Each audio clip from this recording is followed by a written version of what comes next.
Test, test, test, test. You can hear me okay? Just put some ones up as soon as you walk into the building.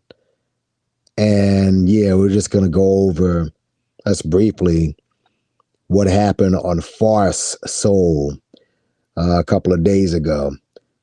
This wasn't just about Umar and Cynthia.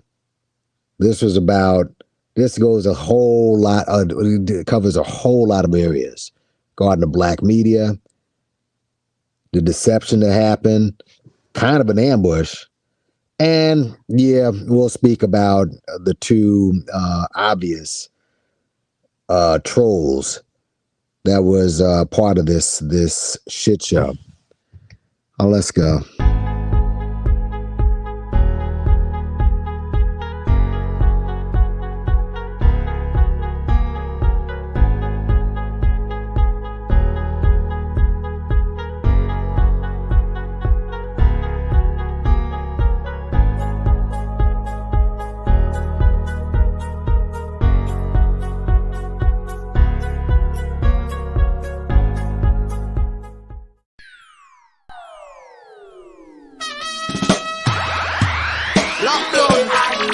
Marijuana by name, ganja flowing through my vein, going to my brain.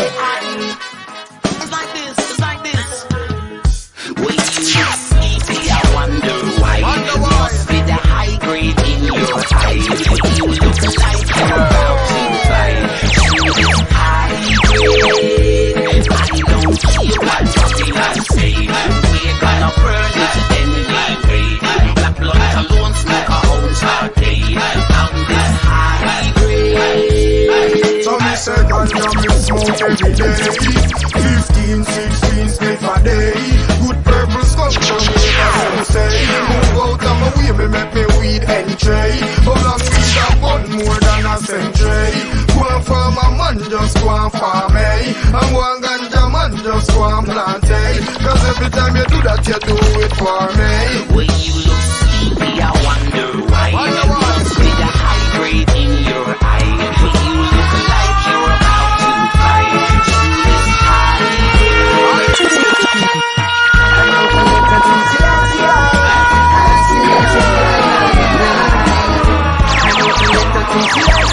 just got to smoke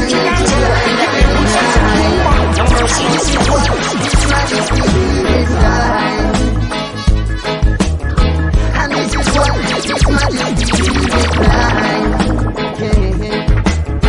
take off your wings, youth man, and fly like a bird high in the sky, and let them know say you are conquering lion, coming from the tribe of Judah. Some back punch don't have no roots and culture. Leave them alone, them a go burn in a fire. Fire. I wrote a letter to Selassie. I sing it to God at the night. I wrote a letter to Selassie. I sing it to God at the night. If it wasn't for my foolish pride, baby, you'd be right by my side. And still I just can't deny that it should have been, could have been love. Alright, but I never promised you no roses. Valentine's chocolates, and I don't think I'll cozy. Me don't hear about the talk, say you the little things we done. I know I recognize it, but I never meant to break your heart. Me heart broken at the process. I wish I never was so smart. The time has come to pass. Every moment I remember now I can't right. Baby, I've been hurting inside ever since you walked out my life. Still I just can't hide that this should have been love. Alright, if it wasn't for my foolish pride, baby, you'd be right by my side. And still I just can't deny that it should have been, could have been love. Alright, could it have been the car when me drive? Or could it have been the herb in no light? I threw me there, I stood there late at night. Makes you feel me, I keep another life. Still should never stay, because I stay with it. I take of emergency, because I stay with it. I stay, why? My father represents misery. Sirens from the street, yard sees police and soldier on the CIA. Sirens from the street, yard sees seas with sirens from the streets that sing. Police and soldiers on the steering wheel. Sirens from the streets that sing with just like mama cooking pot. TNT get hot. Sophisticated weapons get away from them black. Beat them like a shot, giant and lick it back. Trade union workers, government, them attack. That cause a state of emergency. Because a state because a state of emergency. Because it's taking a state my love in a Simon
television and religion are the tools of Babylon implement. Corrupting Jaja children, they are the reason we want Babylon from season to season. Hey, they want to come for them and come make we chant him down with great power and sound. Jaja children, they are the reason we want Babylon from season to season. Hey, they want to come for them and come make we chant him down with great power and sound.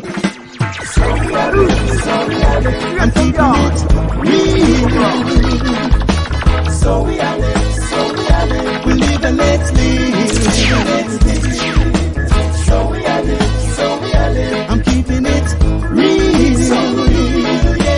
So we are live. We live and it's big. As a man, you must be able to find work and put food on the table. There's no time to sit around to play the fool or be around. In the days of player haters, real hustlers and gold diggers, now I've no time to watch the face. Them kind of people don't have no place. I'm keeping it real.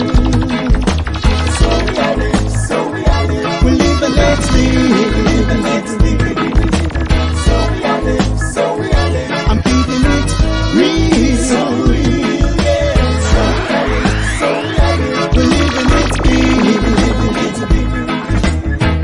As we say, life's what you make it. You have a plan, you got to reach it. You work hard, you must get paid to live good for another day.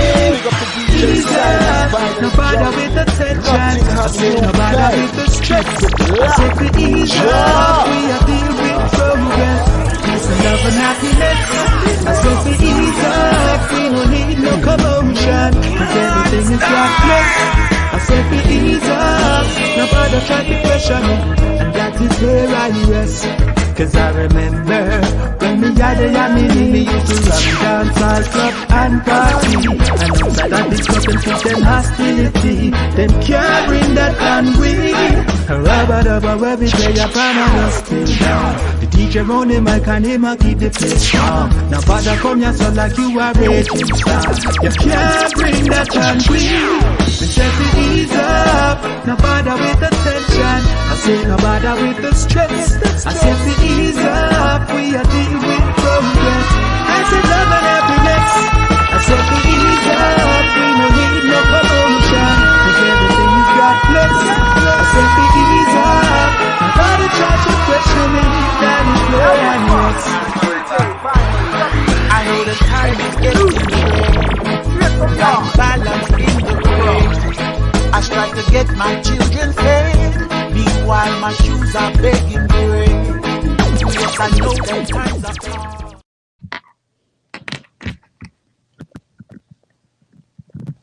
Let's put some ones up in the building, y'all. If you can hear me okay.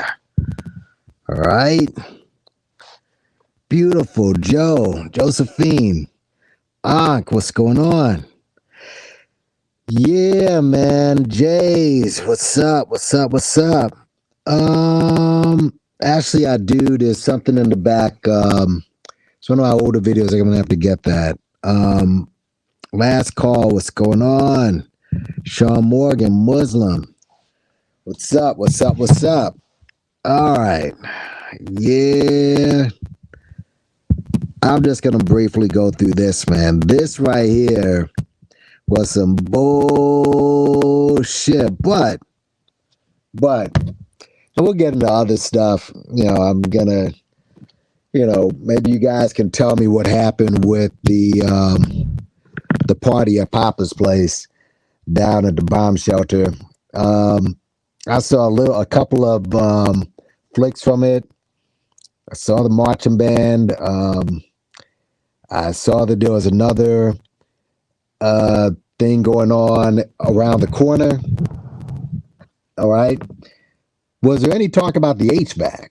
Now that HVAC was removed, but like the day before the party, I guess that was to bring people there to see the big event. Almost like, I mean, the best analogy is you know, knocking the Titanic with a bottle of champagne. But I don't know. I'm sure there was other stuff there. I mean, it was a party. People went there and everything, but the HVAC is what I'm interested in seeing. You know, what was the deal with that? What was the deal with the HVAC? And you know, I mean, that's basically it. So hold on, y'all. There's something I got to do here just to put something together. But how was your day? You know, what's going on? How's everything going? Yeah, man. This week was just an insane week, man. It really was. They're doing a whole migration over here, and you know, they're upgrading their windows and stuff, and I just wish that shit would be simple, man. As far as, you know, all you got to do is switch machines and adjust a few settings. I mean, the windows, going from one Windows to another shouldn't be that tough, but some people, you know, they know how to wreck a one-car funeral. So, you know, it is what it is, man. And listen, I'm happy I'm, as they say, one of the employed, right? So whatever, but put some ones up in the building if you hear me okay. Let's see who else has stepped in. Last call. Mr. himself alone. If you go on Foxo, you already know. Listen, what this thing right here, there was so much, because everybody's talking about Umar and the bald eagle. It's much more than that, man. Much more. Really, this did a couple of things, including give Umar a lifeline. That's what this did. This one of the things that this did was give Umar a lifeline. All right, this was Ambush Part 2 in a way. You know what I'm saying? But Sean Morgan, what's up? Starting an online school, he ain't gonna do that. I think it's too late right now to turn back on some of the stuff that he's been doing. But who knows? There's just one more photo that I got to do here. And oh yeah, let me see if this would. No, this is not going to move over there. Actually, hold on. Actually, it will. Yeah. So from what I understand, there were parties and there were. I saw. Like I said, I saw a little bit of the stepping and everything, which is cool, but it's still, dude is still running the scam. I mean, people are basically, if you just got the one HVAC, all right, and you're just moving that. This is what, 4 years in. What are you gonna do? You're gonna get the door fixed in the next 2 years. I mean, just whatever, man. I mean, folks, let folks do what they're gonna do. It's like at this stage in the game, man, you're not gonna be able to tell anybody anything at this point. So whatever, let it stay, bro. Let it stay. Hold on a second. Hold on a second. I mean, a lot of jokes, and also, and this is just like I said, this Fox Soul thing. Let me just say this while we're waiting. I did the video on Elizabeth a couple of days ago, and as you know, Black Twitter was aflame, as they should. All right, and they were going in on her, and as I said at the beginning of that video, what reason do I have of crying or having sorrow for this woman or her family who basically got to where they've gotten by inflicting a ton of pain on indigenous people? Well, it turns out me thinking like that makes me inhuman. Well, that is according to D.L. Hughley. All right. And D.L. Hughley, listen, I think he's funny. I sided with him on that Monique debacle. All right. But D.L. Hughley is nothing but a Democratic shell. And he's proven yet again that basically he's a mouthpiece for the leftists. All right. And he's funny. He's got some good one-liners. He's witty. But he's a mouthpiece for the leftists. And he basically, TMZ stopped him. And they asked him, did you see how Black Twitter was reacting to the death of the Queen? And he said, I understand that, and she may have done some bad things, but she is 96. And if you're laughing at something like this, then there's a level of humanity, and I'm paraphrasing a little bit, that you don't have. Now, understand something. First of all right, one of the staples of this woman is that this woman was not, she was known more for her callousness and coldness, especially in the public eye. I don't know what she's done behind the scenes. We're going to get into that in a second. But again, no Black person should be worshiping the royal family on any level. I mean, on no level. And for some reason, we're heartless. But as I said in the last video, if one of our notables had passed, people would be going in. All right? People would be going in. Now, understand something. The woman was 96. All right? If you're at a certain age where, you're so old that, listen, I'm sure the family knew that she had a few ailments, and not that they want her to die, but it's like you're expecting her to die anyways. You know what I mean? So it's not like when you say humanity, I mean, what are they? Like I said, she's a woman who had everything given to her hand to foot all of her life.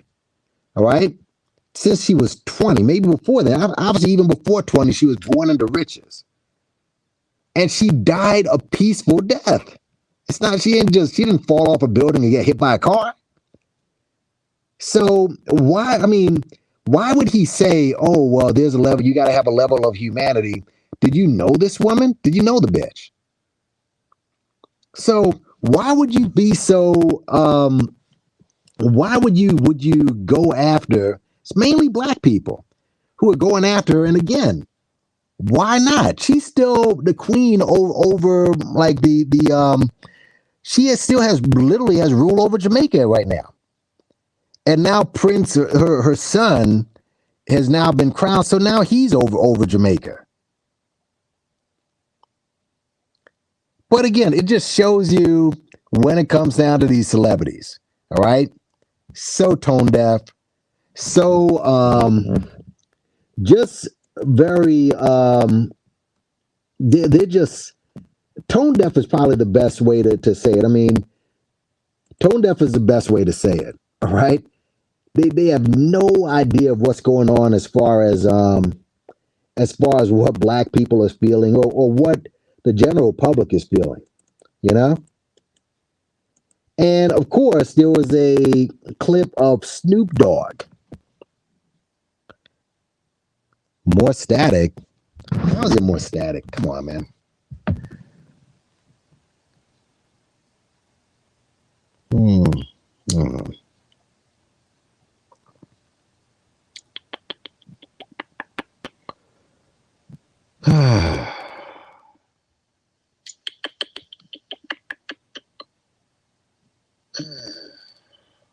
Can you hear me better now?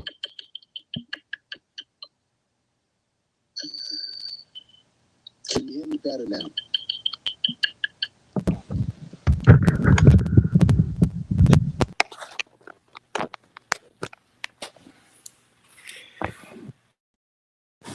Yeah, I don't care about her either, man. I really couldn't give a damn. But there was also another clip. You remember when Snoop Dogg had gotten in trouble? All right, this was way back, I guess, in the early 90s. Snoop got in trouble and he almost went to jail for life for murder.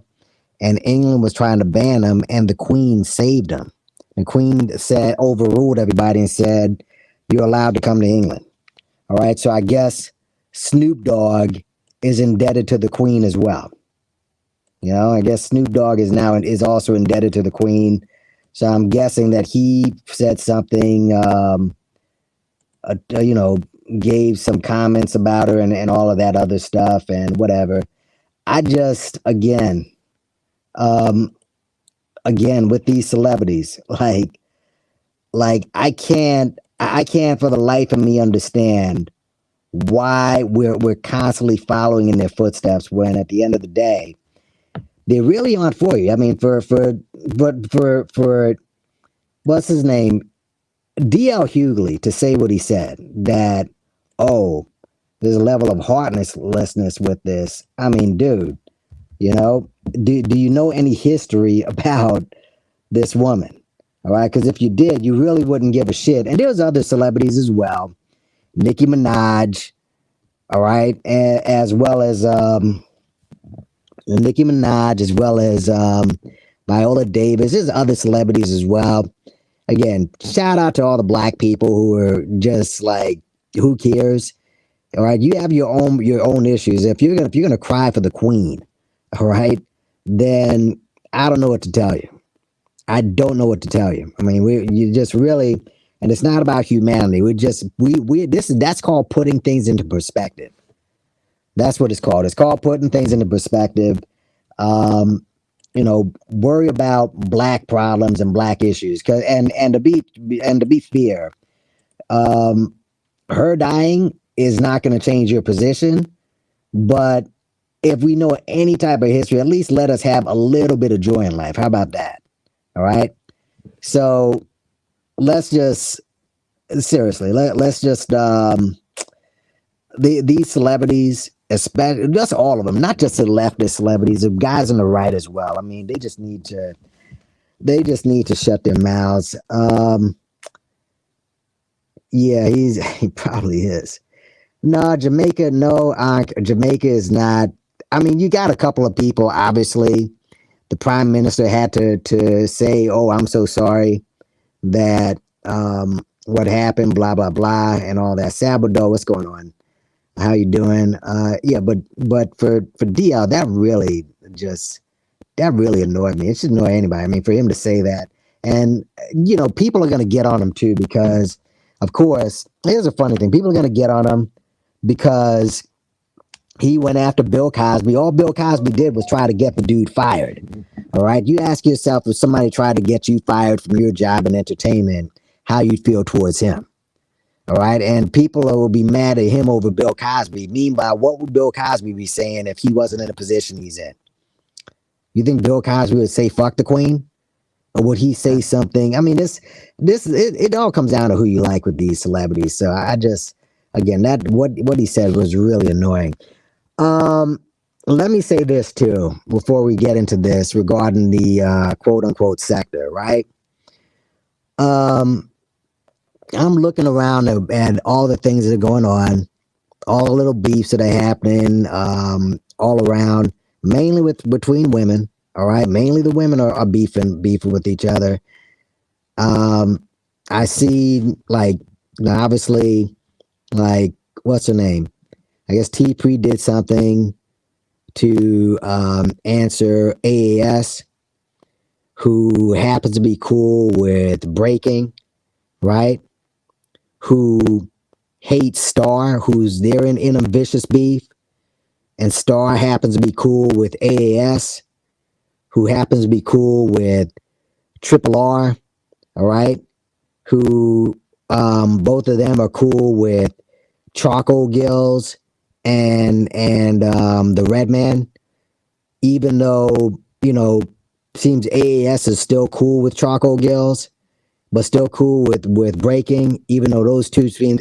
I mean, my point is this: I think you're gonna see with all of these entanglements, a pipe's gonna burst somewhere. Somewhere along the line, you're gonna see a pipe burst. All right. I don't know who it's going to be.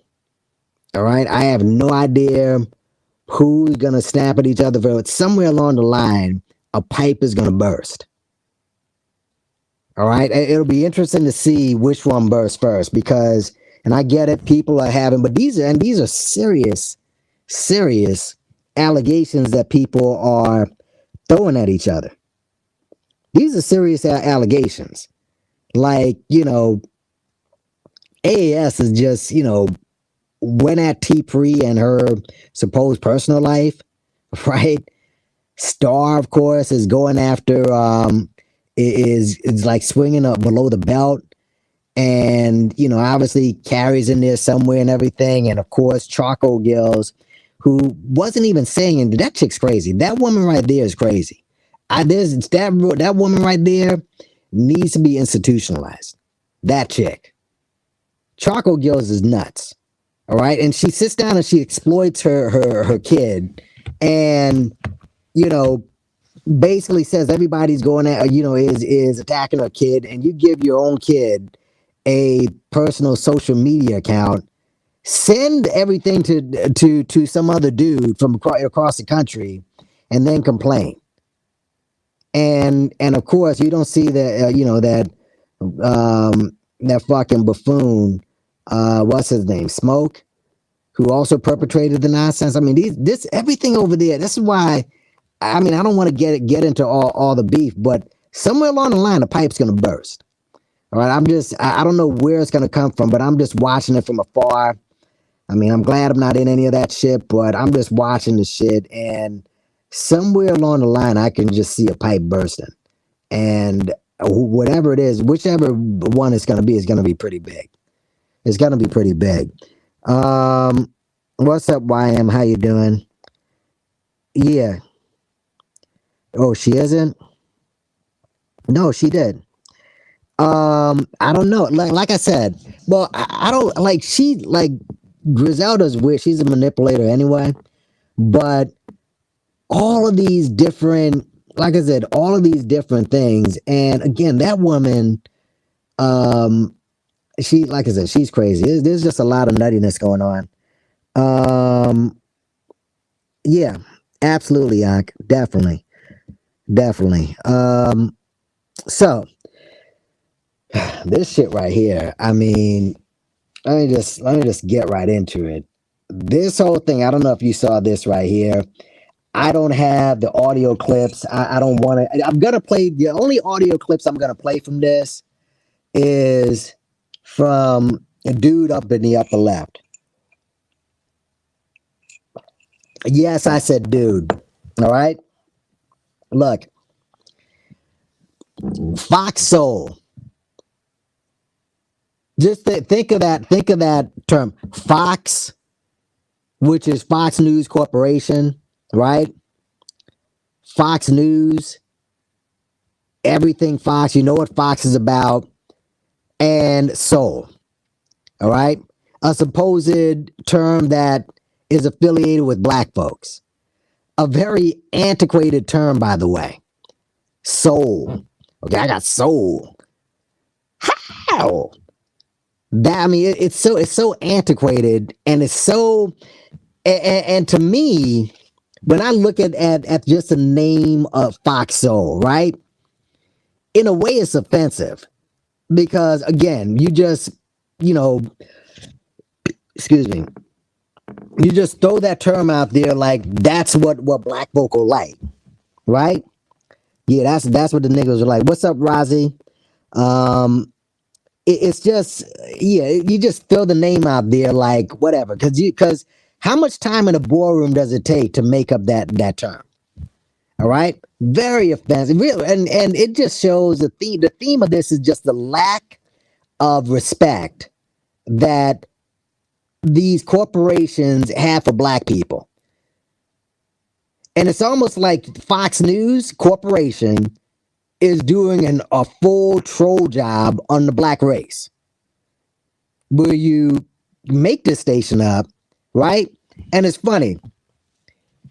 You put this station together. You got nothing but quote unquote black people on there. And we'll get into just that whole dynamic in a second. But you put black people on there. But the main black people you put on there are females, all right, and gay men. Females and gay men are your main anchors on Fox Soul. And it's funny because you talk about how you got these other liberal stations like CNN, like MSNBC, who try to claim they're different and we're not Fox and we give it to you from a, you know, we got black faces, so we're going to cater to you. But what do they have? CNN, most of their anchors are gays, men, swirlers, all right? Most of them, just most all the black men, every black man there, as well as MSNBC, same thing. Same thing. Maybe, I mean, obviously you got a Joy Reid, but who else? Who else do you have there? Most of them, and this is not saying that they can't have a job, but it's not the same when you look at all the other anchors. And so Fox Soul decided, hey, you know what? They act like we're not diverse. We're going to give these guys a quote unquote black station. That's what we're going to do. So if you say that we're racist, we can say, hey, we got a full black a station that's nothing but blacks that caters to blacks. What do you have? But look at the representation that they put out there. They had Ice Cube. I guess who is that? The girls. Who is, you know, the same women? What's her name? Lisa Ray and well, who are the Claudia Jordan and who else? What's the other girl? The girl who played and set it off. God, what's her name? The chick who played Vivica Fox, and the other girl. She's a singer. Her name, Miss Johnson. Yes, Sarita Johnson. I think that's her name. They were on there. They had Ice Cube on there, and they tried to tell Ice Cube, talking about his contract for America. Ice Cube has a clause in there for black people, and those girls were saying, "Hey, what about the clause for black women?" And he's like, "Wait a minute, it's for black people. It's gonna include women are gonna include it with black women." Like, nah. And they started to push this feminist agenda. I'm like, bro, if it's for black people, he didn't say black males. He said black people. He said black people. So it's incredible. They were pushing a feminist agenda with a black man sitting right there, all four of them ganging up on the dude. So, and again, there was this other, I guess, who was it? Vivica Fox and those other two gay guys. Who were talking about I forgot what it was. Something, it was a big story that they had before about I guess black women, or I forgot what was the subject about. Basically, I think Al Reynolds was saying that something disparaging about black women. I forgot what it was, but why is he giving that opinion? Two full gay men who aren't even into women. So you have this right here. All right. Check this out. You got this right here. You see this panel, right?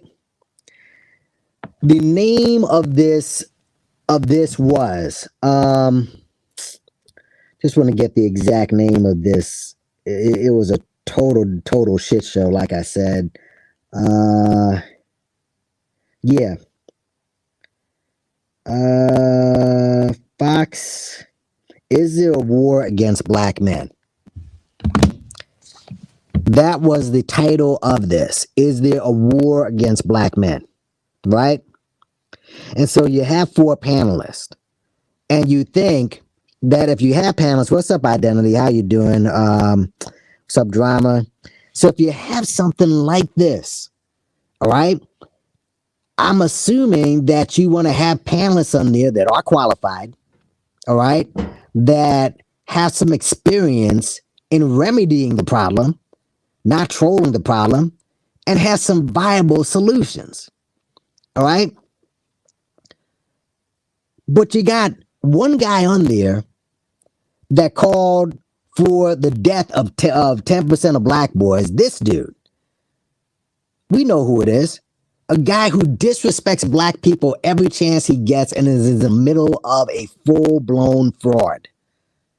Just siphoning money out of black people and running a fraud. You got another chick who said that black men should be aborted. If you're pregnant and you have a black male, that black male should be aborted. She had a whole video, I don't know if it was a mock interview or a regular interview with a white man, totally disparaging black men. She had a white guy, and I did a whole review of that video. That video that she did went all throughout the manosphere, all throughout the divestment crew, where she had this Billy Bob on there disrespecting black men totally. And I'll play you a clip of that video. You got the brother on the lower right who, I just heard of him. He's a comedian, all right? That's what he is. He's like, I guess, an amateur comedian, because I never heard of him, all right? And he's the only normal one because I guess he's been married for 20 years. Writes books. He said he owns a business, and as I said, he's an amateur comedian. You got the host in the middle, in the top middle, and you have on the left-hand side, this cat, this one right here, all right? And you may be saying, okay, this is a good panel, 2 black men, sister as a moderator, 2 black women. On the subject, is there a war against black men? What can we do to remedy it? Here's the problem, though. It's not two black men versus two black women. You got the woman moderator. You got the bird on the upper right. You got the two black men on the bottom. And you got the other black man in the upper left.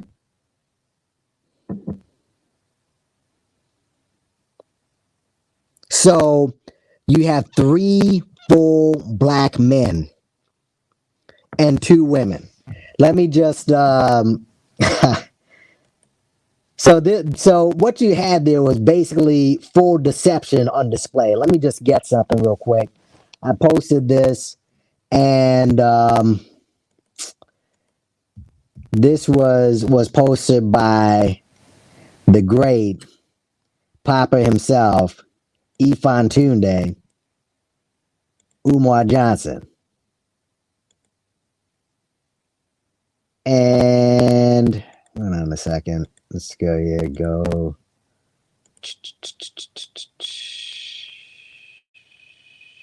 Here we go. Not this. This right here. Right. Dr. Umar Sow said, I'm very disappointed in Fox Soul for not making me aware that there was a surgically altered male on yesterday's panel. This would not have led to rejection of the invitation to participate in the discussion, but it would have definitely altered my commentary on the subject of black male oppression and male-female relationships. This behavior by Foxo was disingenuous, unprofessional, deceitful, and duplicitous. I now have to question whether or not I ever want to return to that platform again. I'm owed an apology, and you know what? The man's right. The man's right. What this shows is that these black platforms, they're worthless. They're worthless. What they basically did is did an ambush. And when you hear, and I'm going to play the audio from this dude, and I'm going to let you know a little bit about that dude. And some people can say, oh, well, you're misgendering. Listen, they were deceptive. I don't owe them any respect. And this doesn't make Umar right. But as I said, what this does, this gives him some rope. What's up, transcript? But see, Muslim, we're going to get into that in a second. Screening? Well, we'll get into that in a second. All right? Yeah. Speedy recovery. See, last year, lenient ain't the word. Some third time in there. Yeah. No, I didn't. I didn't even know who this was. But you look closely, you listen to the voice, and you look at the name. And usually when you see a name you didn't see before, you Google it. And yeah. So basically, let's just get into this. And like I said, not going to be playing much audio from this because there's really not much to delve into. But, you know, as I said, Tammy, the guest, and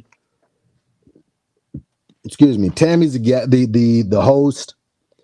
And again, you've seen the title, all right, which is there a war against black men? Right? So she said, why can I guess the first question was, why should black folk care if there's a war against black men? All right. And who'd she have answered first? I guess she gave it. Did she give it to Sinji? Yeah, I think she gave it to Sinji first. All right. The bird. And some of Sinji's talking points, she was saying there's a war on black men by other black men. This is what she said. Now understand, Sinji is somebody who started off her YouTube career per se attacking white supremacy. There was one video she had where she did a video on the Dark Ages, trying to say how degenerate Europeans were. And she got traction for that. And then one day she decided to switch it up. And now she is where she is. She's got over 100,000 subs. gets thousands of views, got a little cult following, and here you go. All right. So she said there's a war against black men by other black men. And we should focus on them. If we said we shouldn't focus on them because they're simply being bullied by other black men. So that's why we should care. So really, she just wants to go after the black men in the community, and she's trying to say there's no other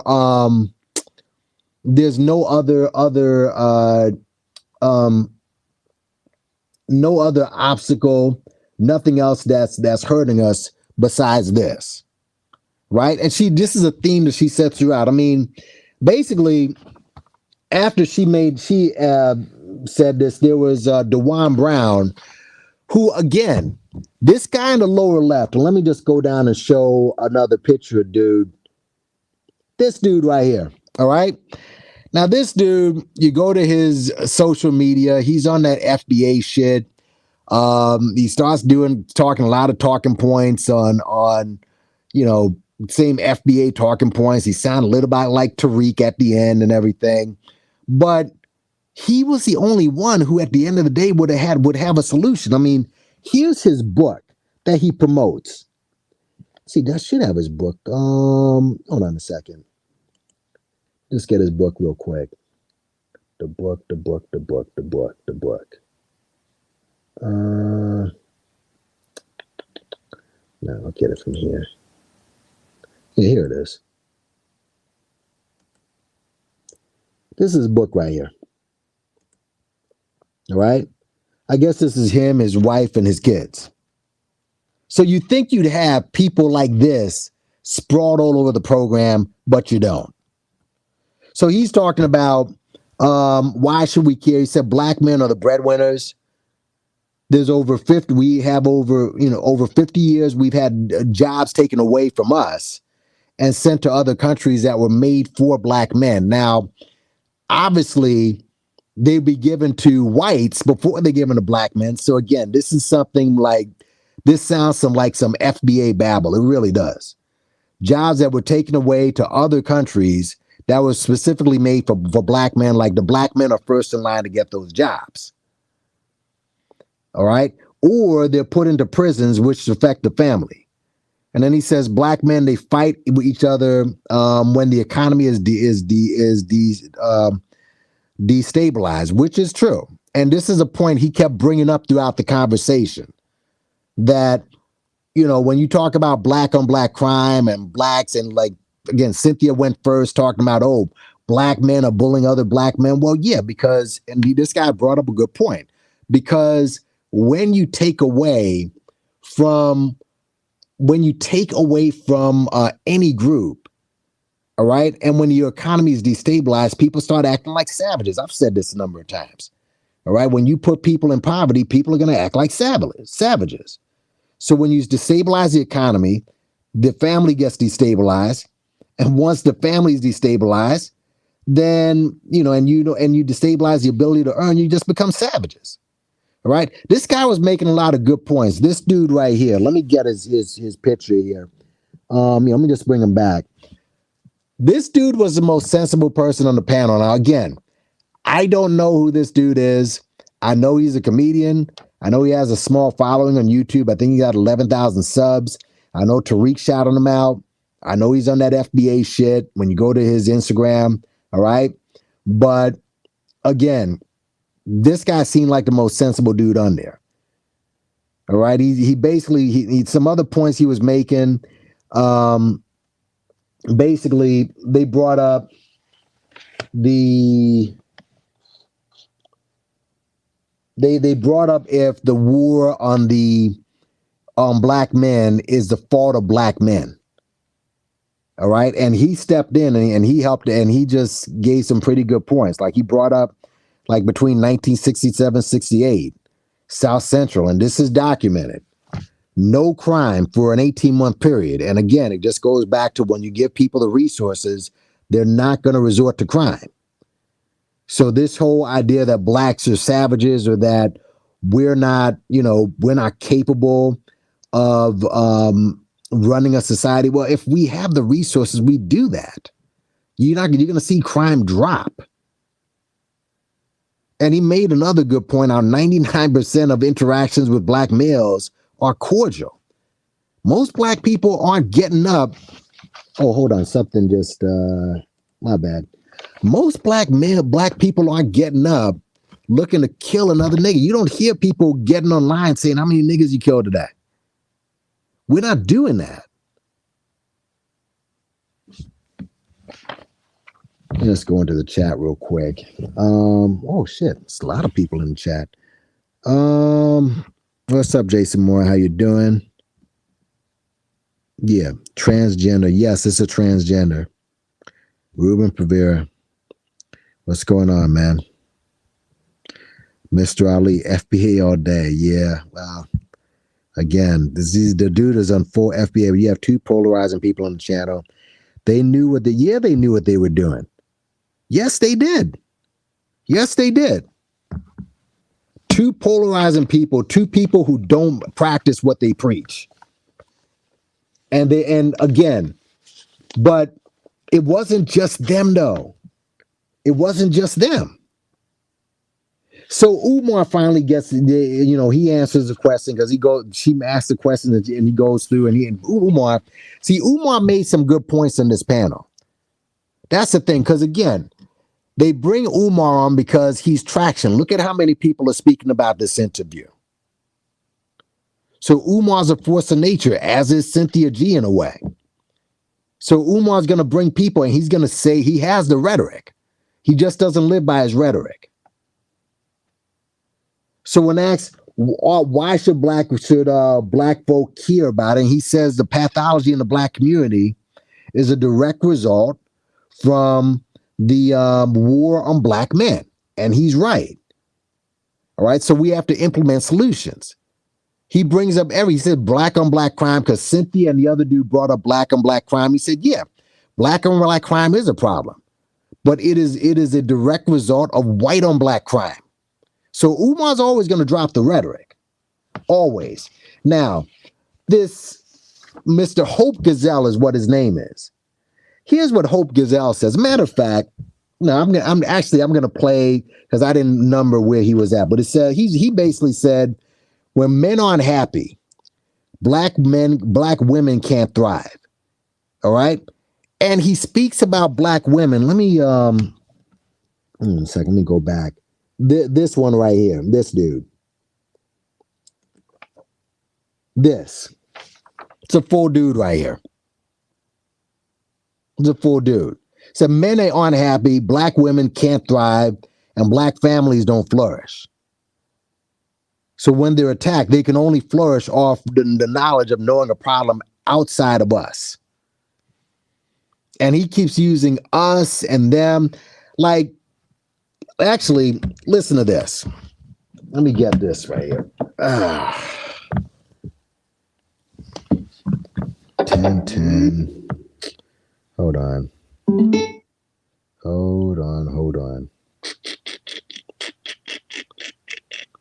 Here we go.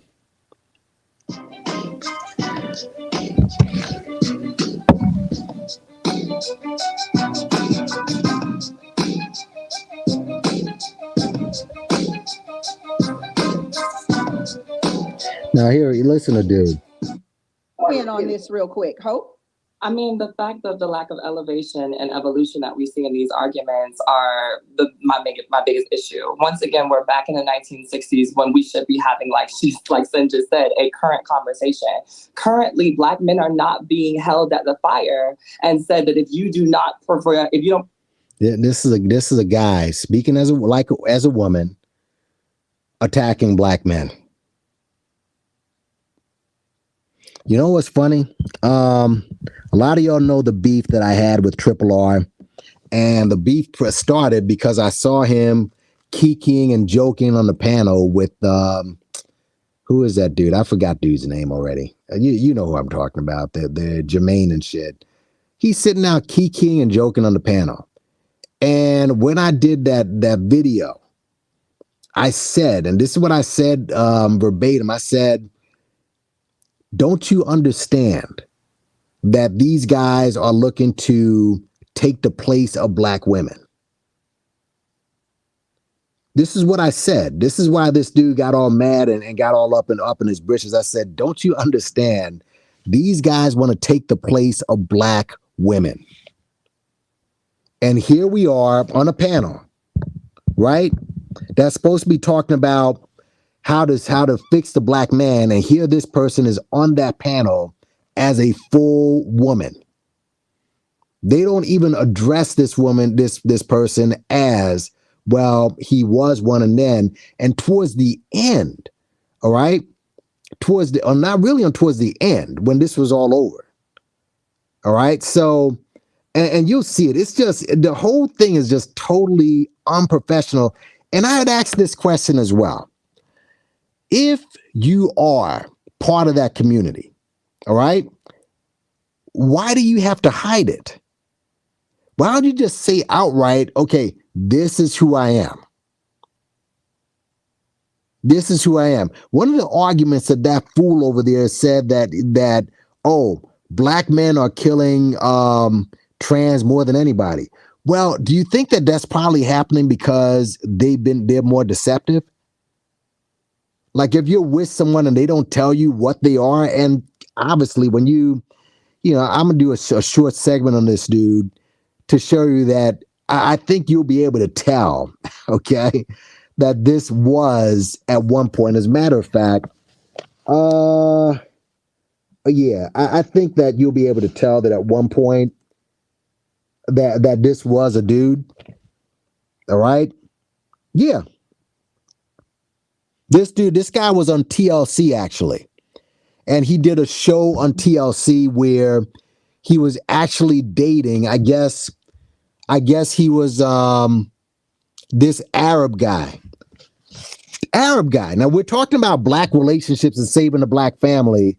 And this guy is basically he's not only turned into a man, but he's out there swirling.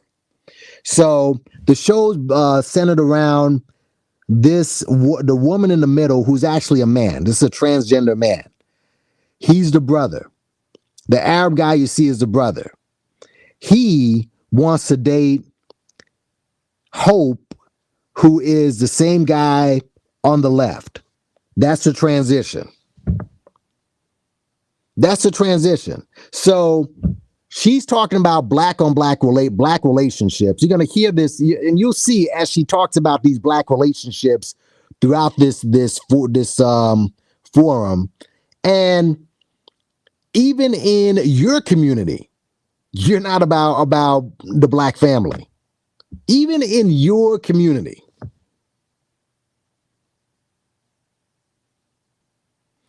Let's see what's going on in that chat, man. What's up, Black Anonymous? How you doing?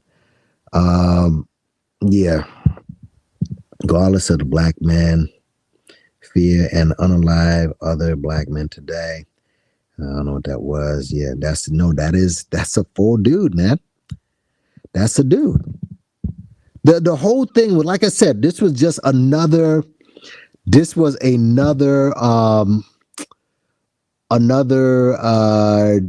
setup. Just another setup, man. If I do the panel YM, this video is gonna take forever. It is going to take forever. You want me to the Janice house? Oh, I hope that's a troll. I hope that's a troll. What's up, Carrie? Like, this makes no sense. Let me see if I can get the just a video of this TLC with this Hope Gazelle. Let me see if I can get the video.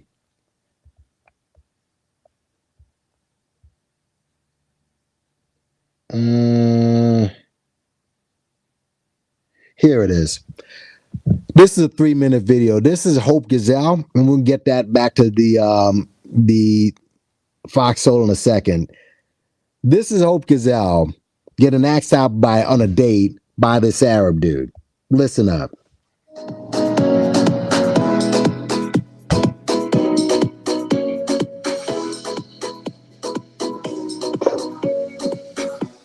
Let's see. No participants yet. I think we challenge each other, and that's attractive to me. What? Allyship, but there are no participants yet. Haven't had too many deep conversations about anything other than advocacy and allyship, but there is a spark there. I think we challenge each other, and that's attractive to me.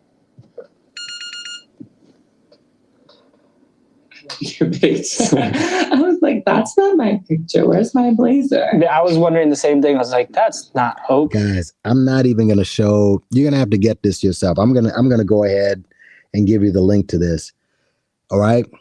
This Hope character, right? She's basically in a bed. All right. I mean, the shirt's all the way down and everything. And it's again, this is the same. This is a person that they're bringing on to talk about basically saving the black family and saving black men.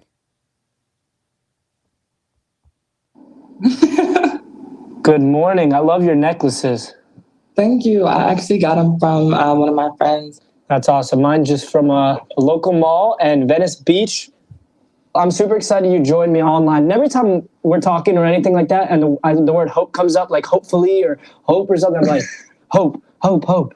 It's just such a cool name. I'm a cool person. That's why I chose it, because I wanted to be on everybody's minds at some point of the day. And you can't go through the day without hope, literally. Hope has just a good vibe, and she's glowing through the camera. I feel like we're just getting to know each other and socializing at the same time, which is cool. True.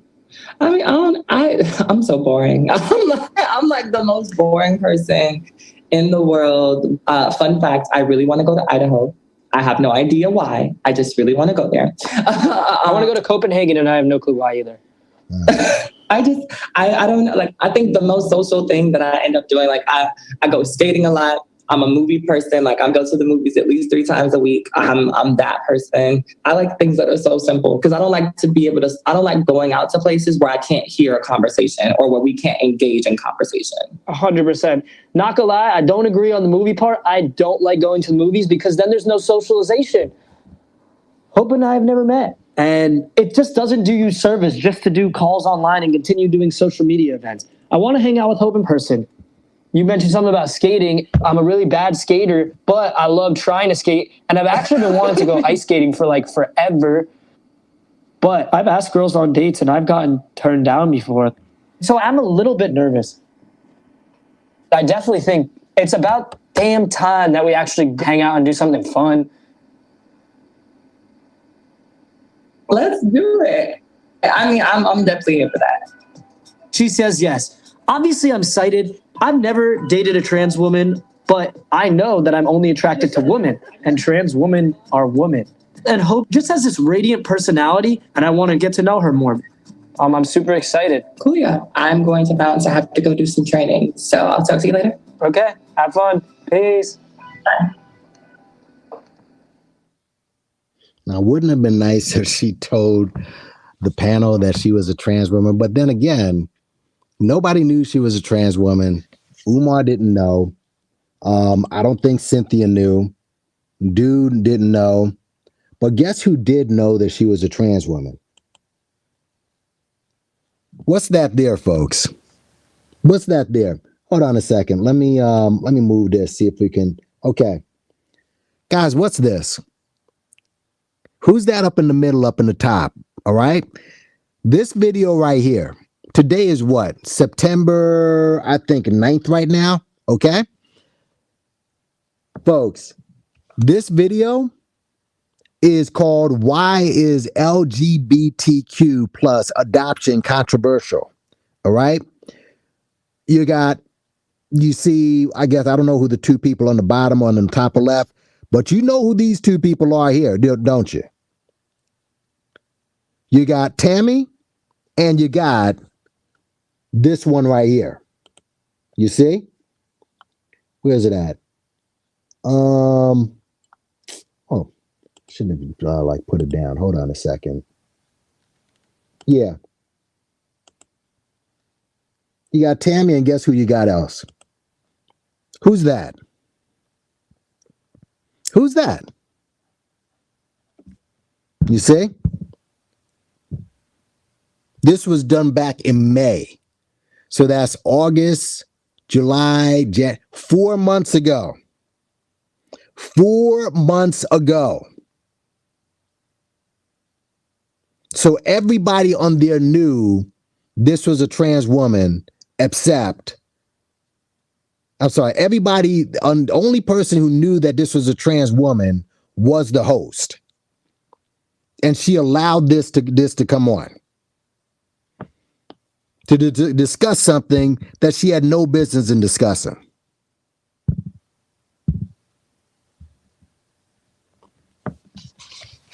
So it's wild, bro. Excuse me. Get some water.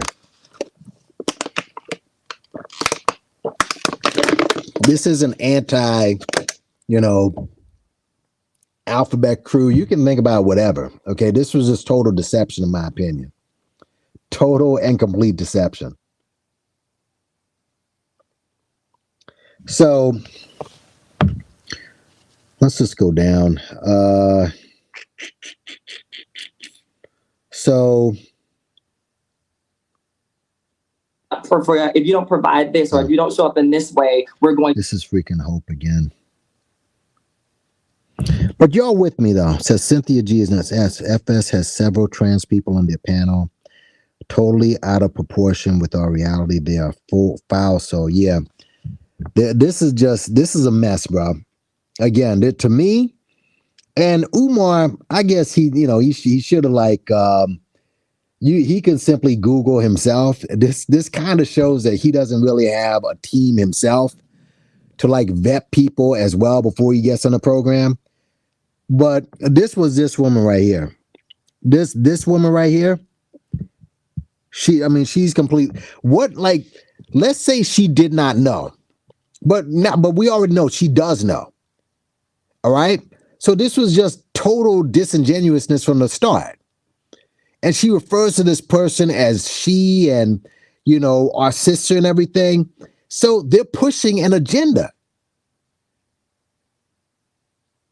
And to me, she shouldn't be on television anymore.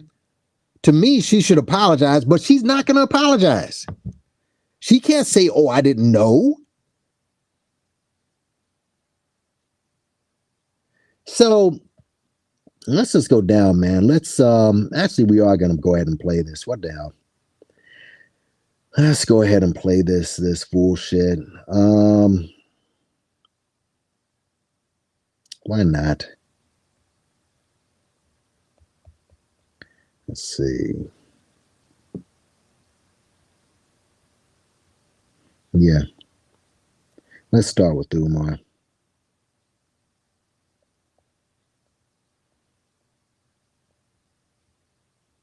People, do you naturally have to care about about a war being waged against you? This is Umar. If you care about the future of Black people, do you naturally have to care about the destiny of Black men? Yeah. When you look at most of the pathology in the Black community today, from Black on Black crime to single female headed households to poor academic outcomes to unemployment, much of that is due to the war against Black men. So if we want to survive and thrive as a Black family and as a Black community, we have to implement solutions for Black men. So Cynthia G says that the war is waged against Black men towards Black men. So everything that you just listed, Cynthia would suggest that is the fault of the Black man on his own. And I would disagree with that. All of the problems that Black men have were introduced by the white power structure. We do not control the school system. We do not control the criminal justice system. We do not control the economic system. All of the problems that we struggle from were introduced by the white power structure. Black on Black crime is a byproduct. It is a second-hand influence of the white power structure against Black males. Stress, depression, fatherlessness, unemployment, miseducation, lack of economic opportunity. These are the ingredients that contribute to Black on Black crime. You cannot do an effective and accurate analysis of Black on Black crime until you first do an effective and accurate analysis of white on Black crime. And this is too true. This is absolutely true what this dude is saying. He's going to say the right rhetoric. he's going to say the right rhetoric. But and as far as his personal, he just doesn't live it. But the rhetoric he says is correct. Now, I don't think you should continue to lean on it over and over and over without, figuring out some solution. And that you need a collective, something collective to, between us in order to fight. And he's not about any collective type of, none of these guys. They're all narcissists. Him, Tariq, Cynthia, all of these people. Listen to what this goofy ass bald eagle has to say. Cynthia G, you say what? I say this is the typical Black community's dishonest. I'm going to blame everything on everyone outside of the Black community and ignore what Black men are choosing to do. The reality of it is the system is not making Black men do anything. Whether Black men have schools where they can send their boys to is up to them. Whether Black men just choose to educate themselves so that they're qualified for positions that will give them the income they need to support their families, that is on Black men. Nobody's forcing Black men to walk away from their children. Nobody's forcing Black men to murder Black women every 5.5 hours. Nobody's forcing Black. That 5.5 hour shit was debunked too many times, bro. Black men, just think, guys, listen to what this woman is saying. Black men murder Black women every 5.5 hours. You believe that stupid shit? These are the same divestors that say that Black men do nothing but chase white women. Where do we get the time to do both? All right, that's the time management is. Where do we get the time to do both? So we're chasing white women and swirling up. And this woman is a low. These are two trolls. Her and Umar are two fucking trolls. And the guy who's actually living it, he's downplayed in this whole thing. Everybody, the video is Umar and Cynthia and all. This is why this is such a shit show. She'll say Black men are fought. She's gonna say this later. We fought for sexual access, but we're killing Black men, Black women, and killing people in the Black community. If we chasing white women and we're moving out with white women, how are we in the Black community doing all the fucking killing? Let's listen to this bitch more. Men to abandon their children, publicly display how they don't like or care about their children. Okay. No one's forcing Black men to do anything. I think it's a great disservice to pretend that someone is forcing Black men to do things rather than to put the accountability where it needs to be, which is Black men. If they have an issue with the system, they should have addressed it a long time ago. We didn't address this a long time ago. Seriously? Yes, you are so right. You don't have any power in a system that you didn't fight to have power in. What? You fought for assimilation. What? You did not fight for equality. That is on you. I think we're making excuses at this point. What? No one fought for equality? I mean, to be fair, all right, even though they're hooked up with Scientology, they fought for Nation of Islam. They fought for it. The Black Panthers fought for it. Malcolm, is she serious? But actually, she is serious. What am I saying? Dwan? And I would like to say, go ahead, Dr. Omar. Briefly, that Lyndon Baines Johnson had commissioned a Kerner Commission in 1967-68 to investigate the causes of the 1967 Red Hot Summer. Guys, the bottom line is this, and again, because the video is kind of long. He brings up the Kerner Commission. This was back in 67, 68. There were more race riots between 67 and 68 since 1919. All right. And the Kerner Commission came to the conclusion that that all of the problems stem from white supremacy, its creation, maintaining it, enforcing it. Again, you had slavery, you had Jim Crow, obviously the prison industrial system. This is history 101. History 101. When you hear these guys invite Umar on and they bring a bunch of tomato cans on so he can debate them. Name the one time that Umar has spoken to somebody with an modicum of intelligence. You can go online and listen. He gets hammered. I'm not saying he's not an eloquent speaker, but he gets flustered. Notice how seamlessly he goes through this chicken. All right. But yeah, he's right. And he even brought up Dr. King, who was killed. I mean, that's the conspiracy shit. But basically, if King had the information from the Kerner Commission, he would have brought that out as evidence, say, yeah, that there is a system that's coming against us.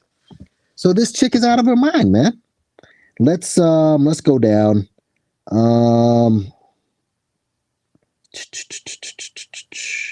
Yeah. And dude brings up another point as well. No, I don't.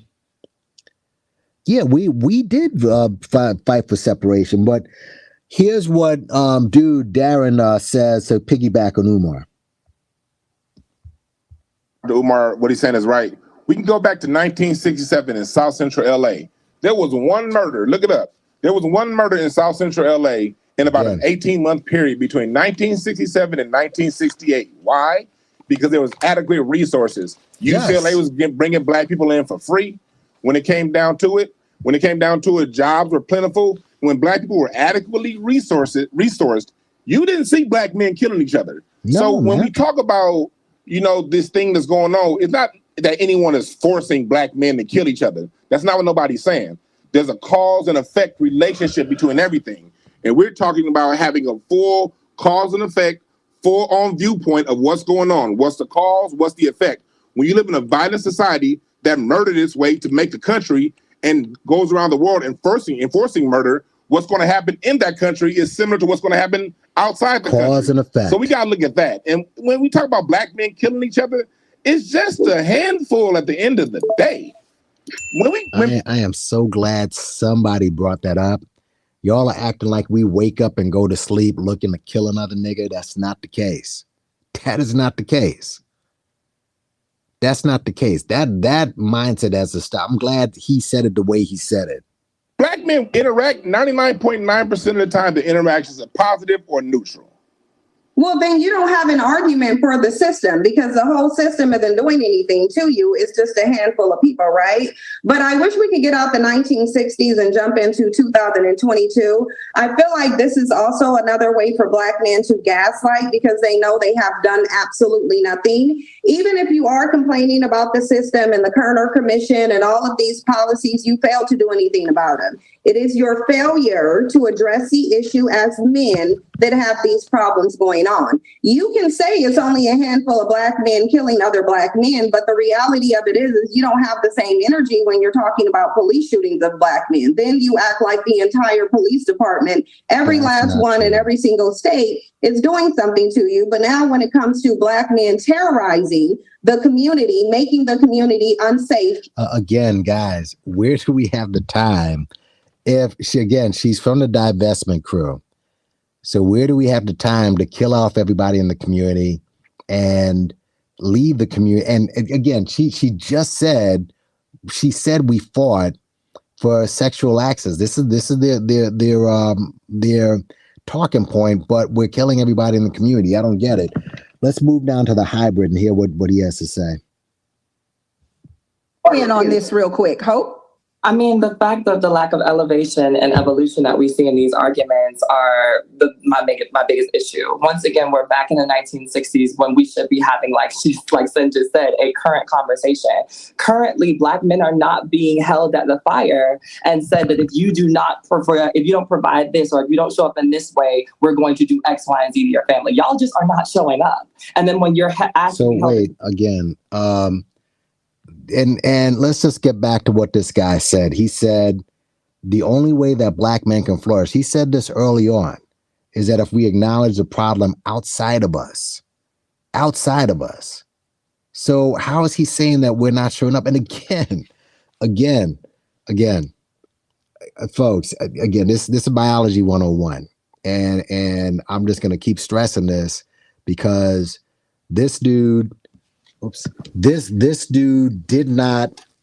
not truthful in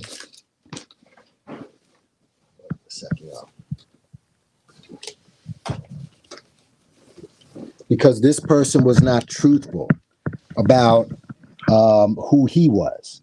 All right. So I have no problem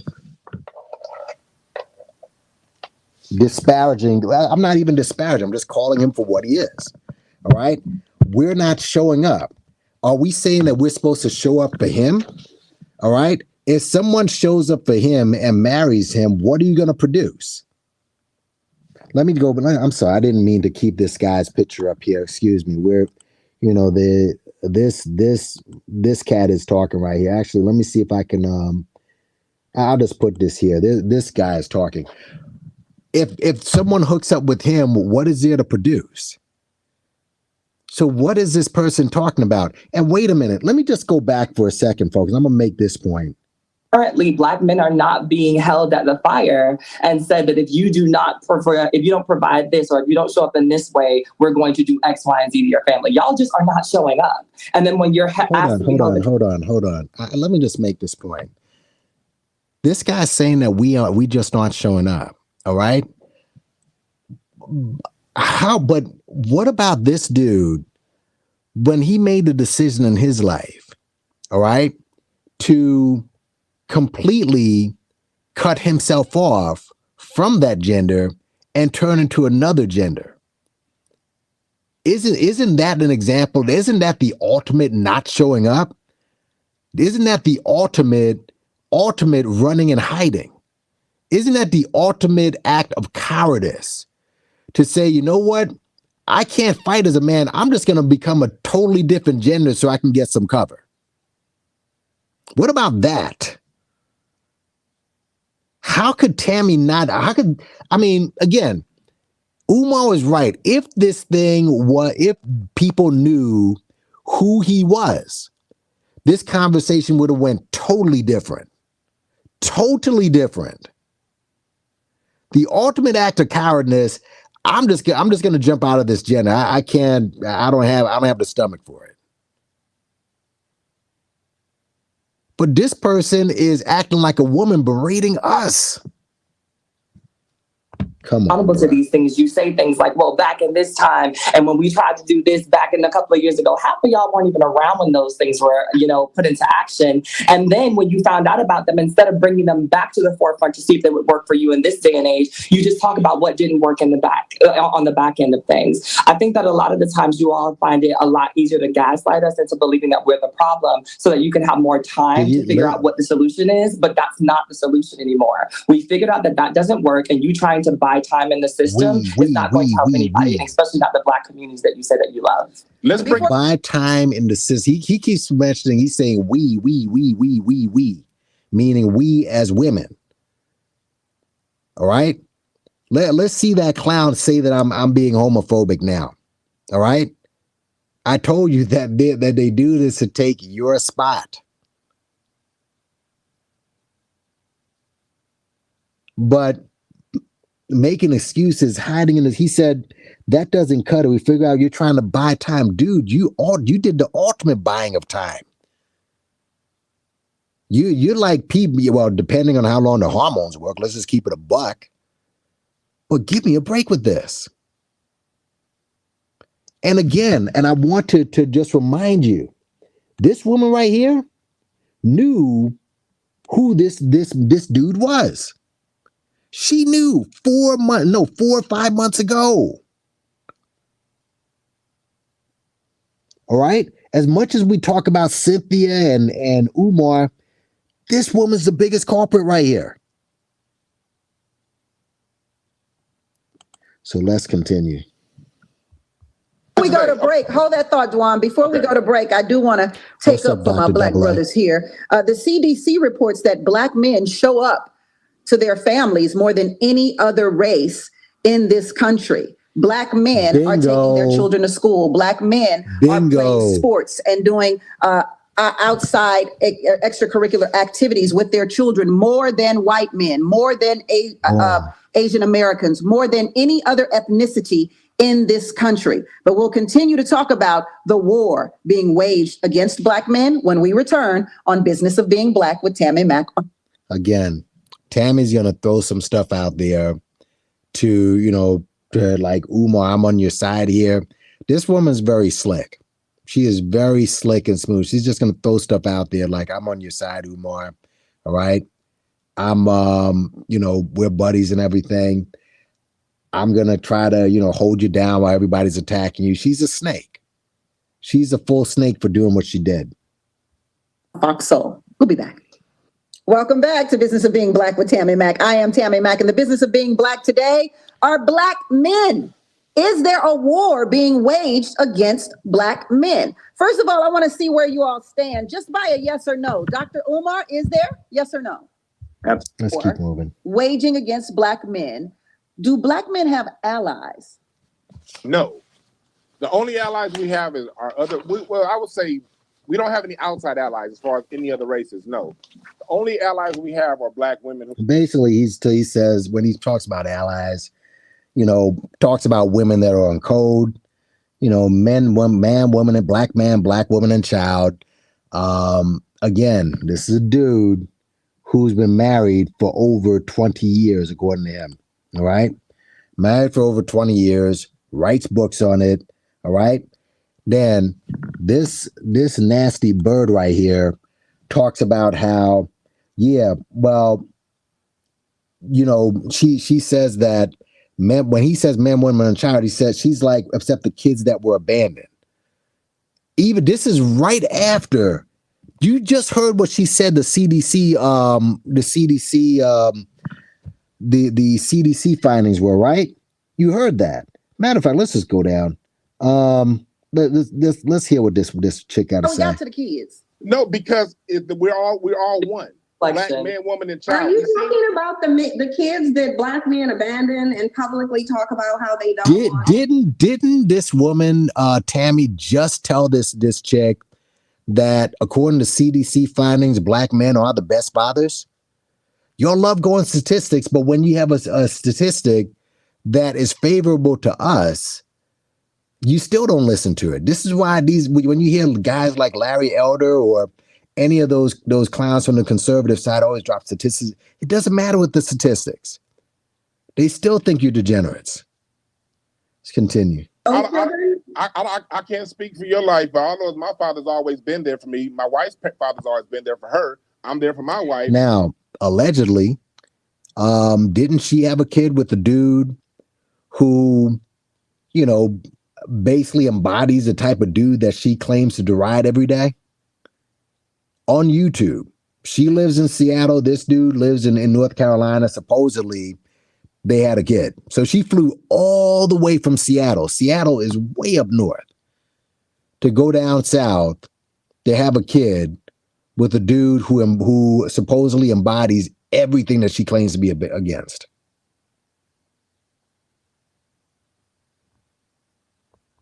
My grandparents are there. I have married lineage. I can go back 400 years of marriage. 400 years of marriage lineage. That other May is very well documented. Where is you see she just throws it up. Where is the documentation? You're gonna see her throw out all this bullshit. Where is the documentation?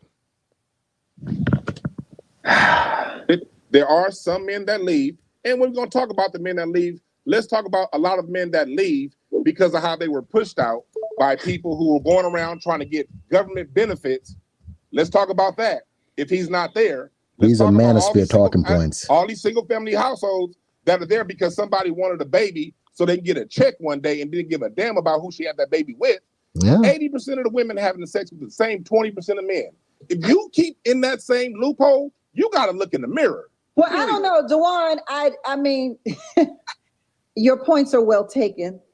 I'm just confused on how we go from a war against Black men to women having babies by different men. Because you don't like to be held accountable yourself. This bird, you brought three men you got two men on the panel, got a man and a woman to just attack Black men. You just didn't know that he'd come out with those talking points. Not adding up here. Dr. Umar, help me make the math. Well, there's a couple things. Number one, we have to make sure that we conduct a systems analysis and an institutional assessment. Communities are made up of institutions or the lack thereof.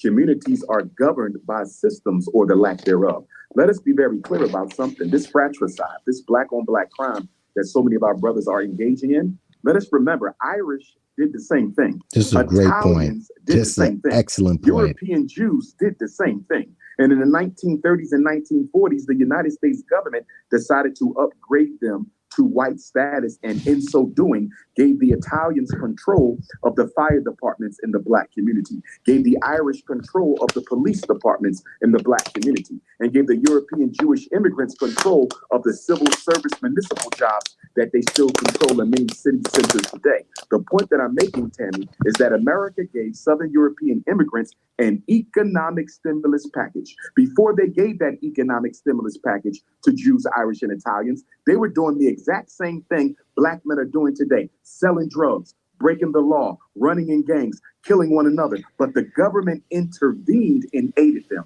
The reason Black male pathology is still going on 30, 40, 50 years later is there has been no resolution, there have been no solutions, and there have been no governmental intervention. With that being said, I'm not waiting on the government to solve the problems of Black men. We as Black men have to unite, come together, organize, and solve our own problems. Just because we can admit that the government introduced pathology into the Black community, we can still take full responsibility for ending it ourselves. It sounds very eloquent.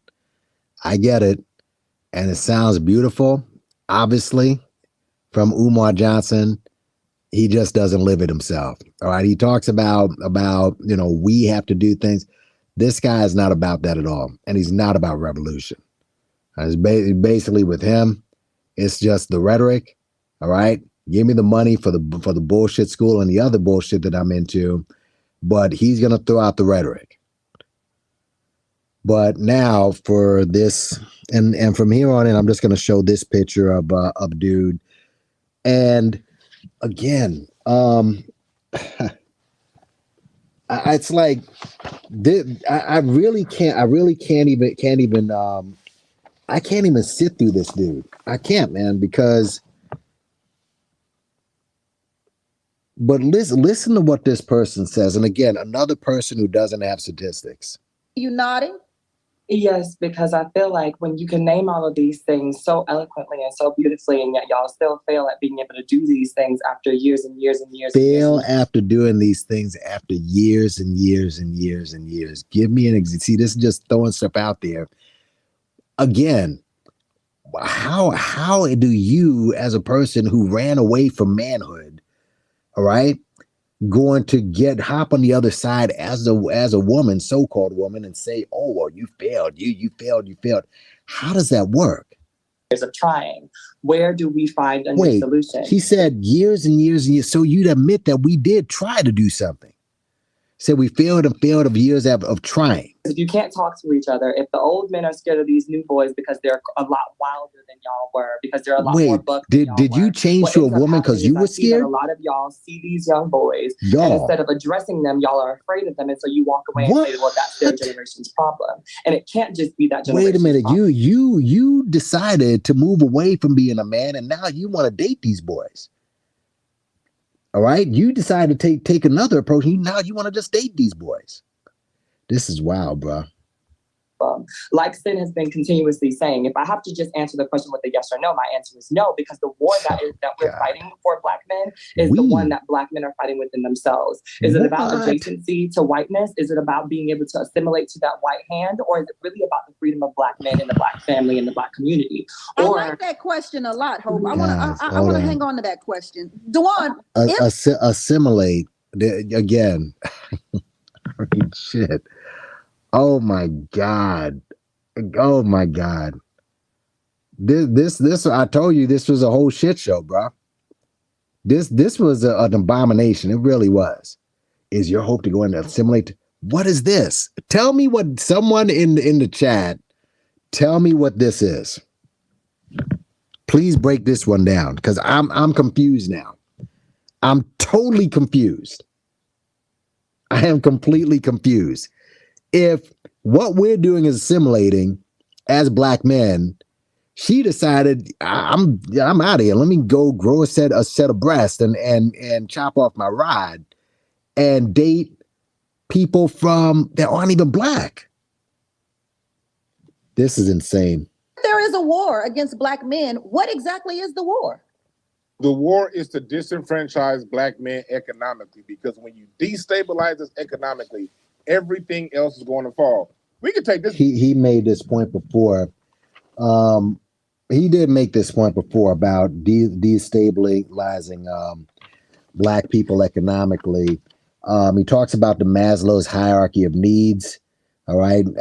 Obviously, you take away food, clothing, shelter, all else will crumble. That's with every group. Umar just explained it when he talked about those other groups. And those other groups were doing the same thing they're accusing us of doing now. Watch the movie Hoodlum. All right. Where you had the obviously Larry Fishburne, the Jewish gangster, and the Italian gangster. They were all doing the same shit. But then they got resources. They got white privilege pretty much. And they strived as opposed to us. So this guy breaks this down continually breaks that down, bro. Ah, man. But yeah, let's just continue. Away the bottom need of the pyramid, everything else is going to crumble. Yes. And with that being done, it's still only a few of us crumbling. It's a whole lot of us winning too. I agree with that. I want to go ahead, Hope. I was going to say, but it's at the expense of the black families that y'all claim to care so much about. Again, guys, some people will think that I'm going after dude, but this is a whole contradiction here. What are we doing with this? What are we doing here? Did you hear? He said it's the expense of the black families that y'all claim to care. The black families that we claim to care so much about.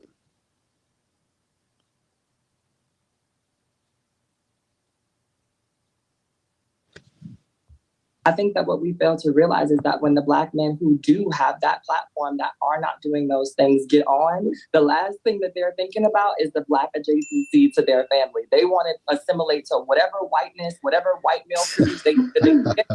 And that's a large part of the problem. We see this happen when we look at social media, and we're seeing black men publicly proclaim the idea of loving on everything but a black woman, wanting to have children because their eyes and their hair are going to be looser and more exotic looking. You do not see that as much in black men. Now, obviously, he can't procreate with this dude, but let's say they adopt, okay? Now, if you adopt, I'm assuming dude is going to want some of the kid. I want some of the features to look like him. I'm assuming, right? I'm assuming he's gonna, unless Hope is, unless maybe Hope is the dominant one. Who knows? But I'm assuming he'd want the kid to look kind of like him, or maybe Hope doesn't care. And like people who swirl, they know that the kids are gonna get lighter, so they're like, you know what?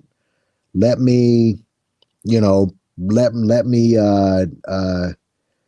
just to do anything to keep this relationship going. But listen to what this guy has said. This is just, none of this makes sense. What bothers me the most about this is that these people don't think that black people are that smart. Let's just keep it a buck. They don't respect black people. They don't respect black people, bro. Women as you do in black men. So when y'all do get on, then it should be the responsibility of y'all, if y'all really care about this upholding of the black family, to then come back to the black communities that you come from and create those black families and show people. Dr. Wow. You welcomed us to the show by saying black power. Okay.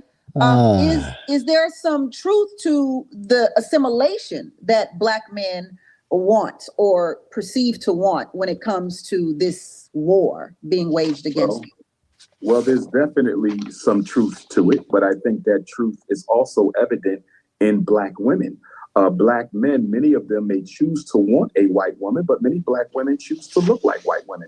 So we have to look at ourselves, and we have to recognize that the pathology is not more of one gender than the other. That's the issue I have with conversations that seek to see who is more at fault, the black man or the black woman. It's not about who's more at fault. We rise together or we will perish together. The black man cannot survive without his woman, and the black woman cannot survive without her man. And the issue that I take with my two sisters' narrative is I realize... sir. Yeah, you gotta he keeps calling this his sister. All right, his two sisters. I mean, he just doesn't know. I hear a lot of condemnation, but I don't hear any empowerment. I don't hear any solutions coming from either one of them. It appears as if that there is a hatred towards Black men by those sisters. Even when they said, why are we going back to 1960? Let's stay in 2022. That is so immature and irresponsible of a statement. As a psychologist, when a client comes into my office, the first thing I perform is a history on their depression. It, bro. I mean, first of all, you don't have an office. This is what I'm saying. I mean, he has the rhetoric down, but here comes the bullshit. I mean, dude, you don't have an office, and you don't. We've seen some of the videos. You don't have anything that even represents an office, bro. Right? You got a bomb shelter down there. You're having parties and stuff. From what I understand, this was successful, but you never, when you speak, it's look at where he's speaking. This is his office, like a wall, like a plaster wall. That's your office, bro. Like even the Rev, that bling bling Rev. Let me see if I even have some of his information. Even the bling bling Rev. Yeah, look at the bling bling Rev. All right. Even this dude, this clown has an office, right? At least he has this. All right. You know what I'm saying? At least this clown has something that kind of looks like an office. Umar got the plastered wall in the back. He's never been in an office type setting. Come on, bro. There's just more of the bullshit. You have made a good point. Yeah. This is about identity. The trans person's dominant identity is the trans, not Black identity. So everything else gets seen through the lens of LGBT glasses, not racial lenses. That's the point. But again, if that's the point, why is this person there? You couldn't get Jamila Lemieux? You couldn't get someone from Fort Harriet? There are tons of, you could have gotten Nyla and, put her on. You know what I'm saying? This is the best you can do? Horrible, man. Horrible. Really is. It's horrible. It's just the news. It's like you can't trust this. People keep telling us, oh, we got to support the Black news. Why when you do shit like this? A history on their suicide. A history let me move up, because he's basically, Umar's basically saying, and he's right. Listen, basically, whenever you determine what's wrong with the person, you got to find out their history. All right, this is basic science. Whether you go to a doctor or you go, if you go to a doctor and you have some sort of disease, they check your history, your own history, your family history. They check all of that. All right, it's just common sense when they're determining, when they're analyzing a psychopathic killer, they find out their history, what they've gone through, anything. This is just basic science that Umar's dropping, and he's right. He's absolutely right. But this, the bald eagle and the hybrid, they're basically trolling this dude. And he's saying, stop blaming one side. And, he said the two sisters, he says there's hatred. Yeah, there's hatred by these two. All right. Cynthia's obviously got dicked over by a dude. And just wait till the end of this video. You'll see it. Just get the likes up.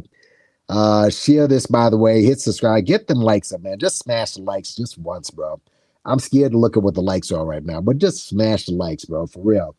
But yeah, he says you got to just put this in the historical context. And he keeps referring to these two as beautiful Black. And listen, this is why I'm kind of glad this happened to Umar too. I'm kind of glad he got catfished, because he's always saying beautiful Black sister and, my butter pecan. I love the sister. I love the sisters. He got totally catfished. So this is actually kind of good.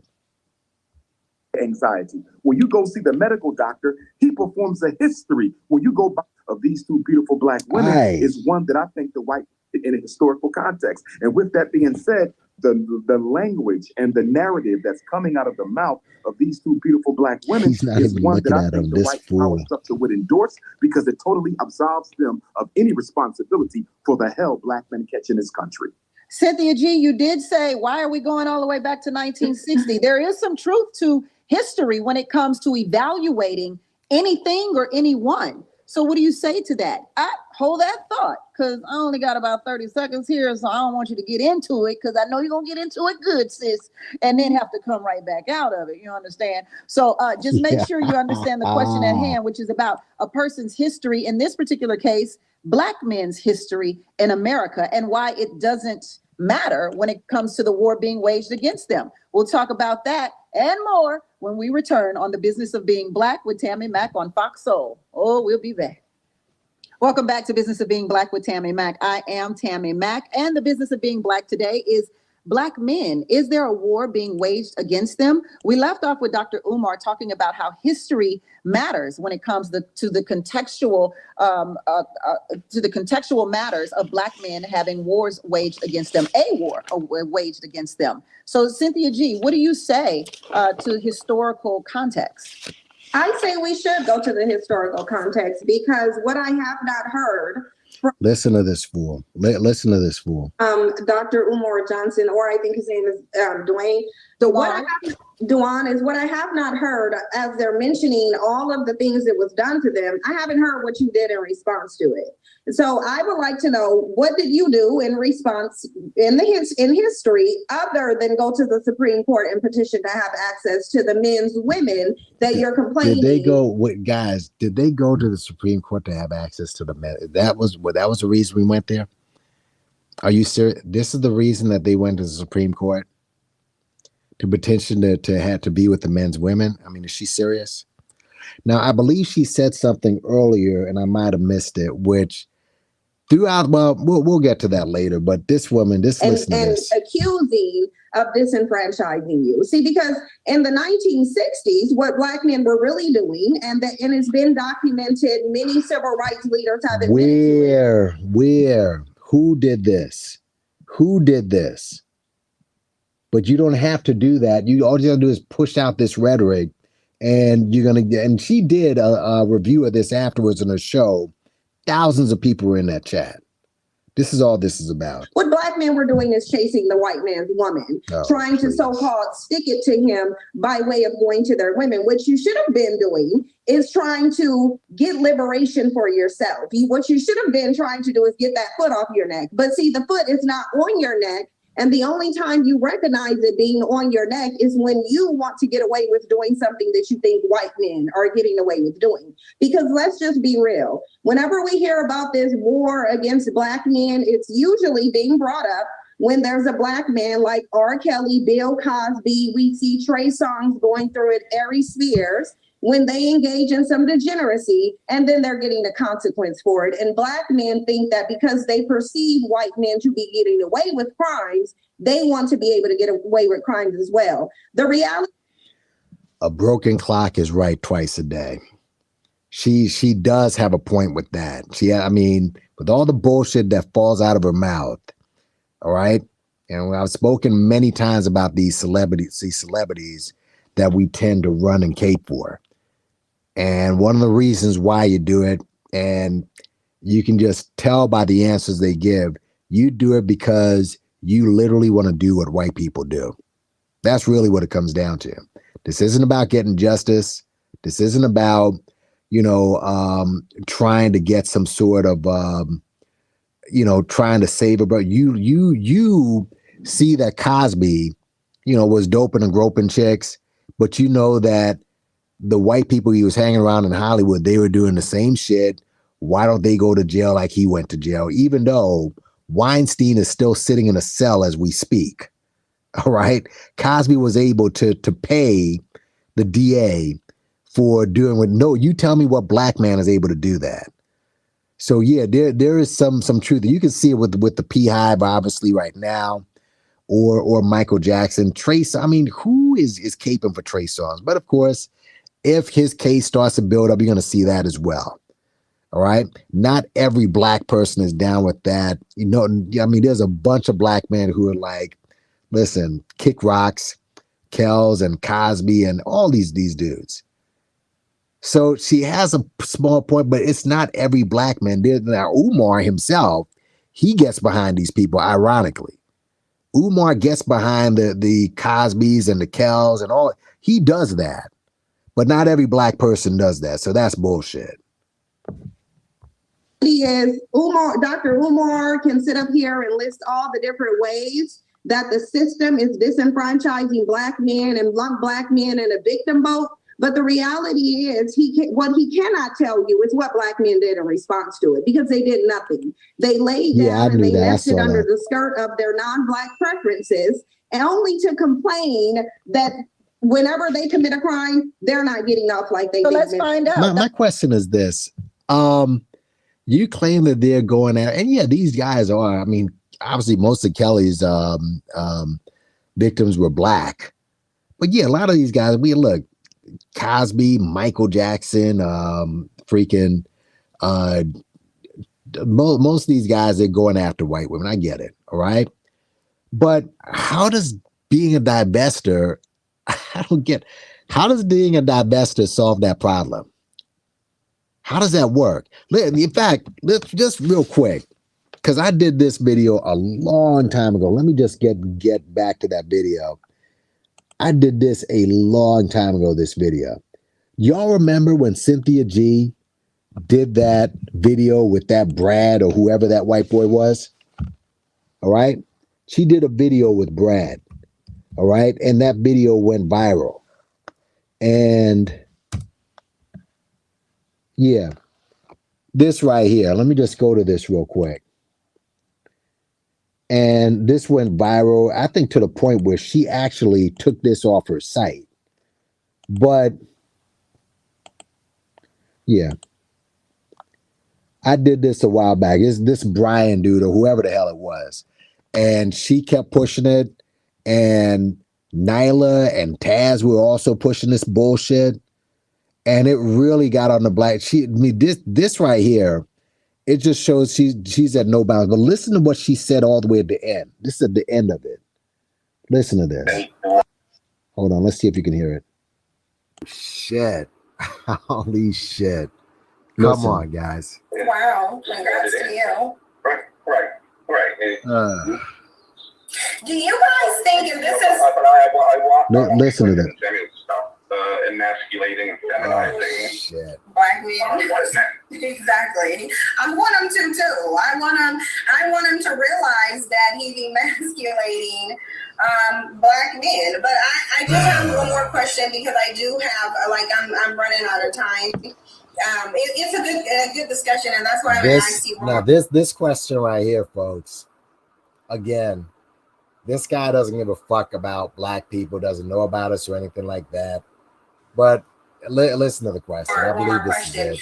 Do you think, and I'm asking you because I know you're a white man, you represent the mindset of white men, and feel free to obviously, clearly, racist, the most racist of white men. Let's keep it moving. Be as honest as you have been.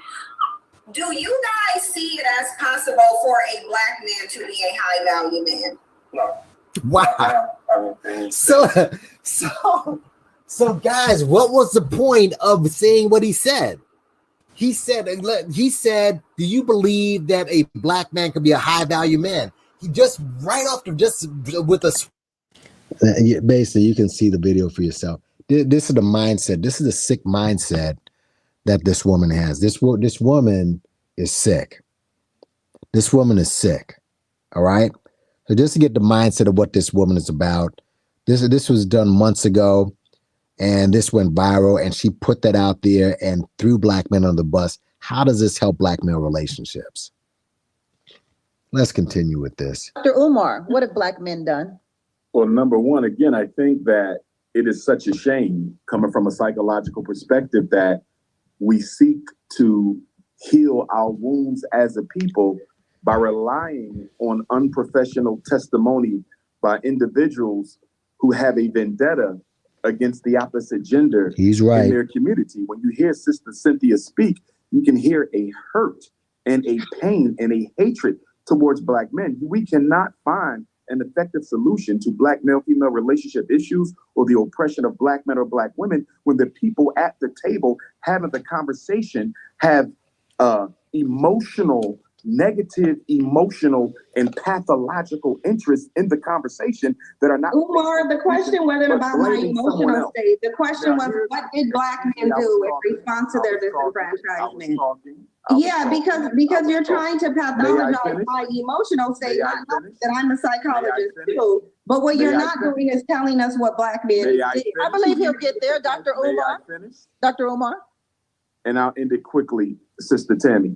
Listen According to this. Mrs. Cynthia G., Dr. King was assassinated because he was doing nothing. Boom. Malcolm X was assassinated because he was doing nothing. Bang. Medgar Evers was assassinated because he was doing nothing. Bang, Fred Hampton bang. was assassinated because he was doing nothing. Exactly. That narrative that black men have done nothing to fight back against systemic oppression, not only against ourselves, but against our women, our children, our elders, and our community is absolutely ridiculous. The cemetery is filled with black men, names we know and names we don't know, who gave their life for the freedom, liberation, and emancipation of African people. How can you disrespect the history of so many black men, past and present, who continue to fight? I'm sitting in a school right now Oh, that we boy. built with all black money. Oh, boy. 4 buildings that we're going Hold to it educate now. black. Stop. Hold on a second. Let's stop. He says 4 buildings, right? Wasn't it 2 buildings before? I'm confused. See, again, this is a big platform. This is Fox Soul. They're supposed to be giving black people the news. They're supposed to be giving the news for us, serving us. See, this is what is disturbing. They're supposed to be serving us with the real news. All right. People like Kim, you know, Roland Martin, Al Sharpton. Well, to Keeping It Real. That's the name of the show. They're supposed to be giving us the real because we can't get it from other news outlets. All right. They're supposed to be with people who are vetted. Umar Johnson went from 2 buildings. Now it's 4 buildings. It used to be 2 buildings. Now it's 4 buildings. They never question him on that school or when that school is going to open up or anything like that. He can just throw out whatever he wants. He has no curriculum. What is he talking about? So there isn't any curriculum in the building. So that's a lie. So he's not, you know, there's no curriculum in the building. He said there's 4 buildings. There's at the bomb shelter. And of course, listen to this. Men, and it's not easy to solve our problems because there's always black people in your very same community who's fighting against what you're trying to do to help it. But in addition to that, the white blaming black people again for the bomb shelter not coming to fruition. Once again, blaming black people. Yeah, what you're so right. What indeed? What happened to that? Again, he's going to drop some heavy points on here, but what you find with these shows, these are tomato cans. Listen to this chick. I've already given you a sample of how goofy this chick is. It gets even worse. Just two trolls, one dude who seems legitimate, and some other confused ass hybrid up in the upper left. Let's continue. Structures is always waving its wand of oppression to try to sabotage anything we do. I think that the analysis of our women is too overly simplistic, and in being such, it is dishonest. They've done so much. You've only listed names and not accomplishments, though. I can list some accomplishments. Okay, when it comes down to it, what have black men done since the 60s? We've turned around and we've gotten, we're still inventing things. We still open up businesses. Here in LA, you got black businesses all around town. It's just that when we open these businesses up, you have a city that these black businesses suddenly catch on fire. You have issues when it comes down to what's going on right now with one of my cousins and these abatement laws, who's built plenty of properties here in LA, managing it. But because there's some gang activity down the street, a nuisance abatement is about to get all of his properties taken. So when black men do build things and we build things on individual basis. You're not going to see an NBC special about what the great black man built. When Irv Gotti, Suge Knight, and J. Prince tried to put together a distribution, they all got charges the next week. So it's not like I said, this guy is, I don't know, dude. He seems, again, he represents the ending of what, we should have at the end. But again, a lot of FBA talking points and FBA mindset. Irv Gotti was rolling with crooks. Okay. So was Suge Knight. I don't know that much about Jay Prince, but people keep bringing that up. All right. I mean, Irv Gotti and Suge Knight, they were both rolling with crooks. All right. And just because those three didn't get it done, there's tons of people who got rich in that rap industry. So give me a break now. Give me a fucking break. Don't build things. When we do build things, something always ends up seeming to happen. Plus, Irv Gotti is not black. All right. Irv Gotti is not black. And in spite of that, you've seen the most black business male ownership that's gone up in the last 60 years since the coronavirus. We still doing it. I personally got 3 businesses, so I don't know what you're talking about. I employ young black men. I've helped thousands of black children here in South Central LA. So all this black men ain't doing nothing. Where are you kicking it at? So how are black? Yeah, listen, Umar not only likes ice cream, but probably got a thing for popsicles. And based on this, he'll probably have a thing for nuts by the time this is all over. But that's another story. But anyway, let's continue. Hold that thought. I want to get Hope in here real quick, Dr. Umar. I want to get Hope in here because Dr. Umar listed a plethora of black men that we know, and I'm assuming he listed the ones that we know so that we can identify and all agree that these black men have done something in terms of the fight for equality in America. How do you feel about those men that he listed, Hope? Have they done anything for the black community or not? Most definitely. I would be ignorant to say that they haven't, right? But I think that what we're failing to realize is that when we have this conversation about what black men have done, the consequences are usually because of white supremacy and the gaze of white folks on us are that the black men are then taken away and the black women have to then sustain those things. To say that black women are unappreciative of that, it would be, I think that is the dishonesty, right? The way that black women show up for the black community and the black families, regardless of how we feel about the black men that we. There we go again. It's we, the way we feel. We.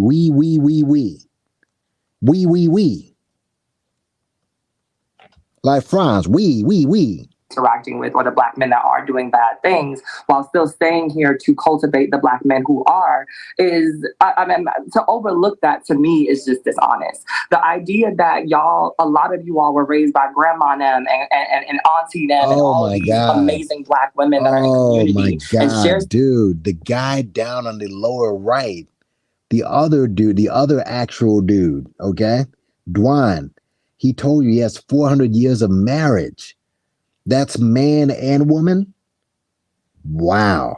Space with you and share space with your children, that's being looked over. But also, this isn't, Dr. Umar, you're right. I don't agree with a lot of the stuff that you said, but you're absolutely right. It's not about the idea of who's doing it better or trying to, the pissing match of the oppression Olympics amongst black people, but it's really about working together. The problem is, what I find in working together is that the black man wants to lead, whether he's acquired.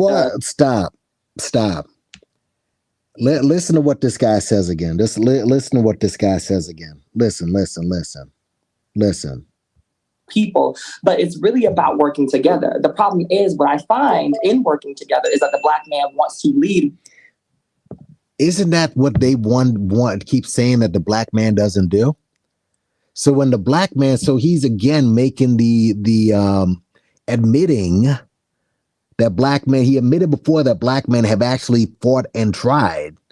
Now she's saying that we're admitting that black men want to lead, that they step into it and they want to lead. Isn't that what oh my God. Isn't that what you want us to do? Lead? whether he's acquired the gumption and the knowledge to be able to do so appropriately and effectively or not. The thing about it is when you're working together. Hold on. We're not, he says that we want to lead, whether or not he's acquired the gumption or the knowledge to do so appropriately. How would you know? You gave up on manhood a while ago. How would you know this? Damn, yeah.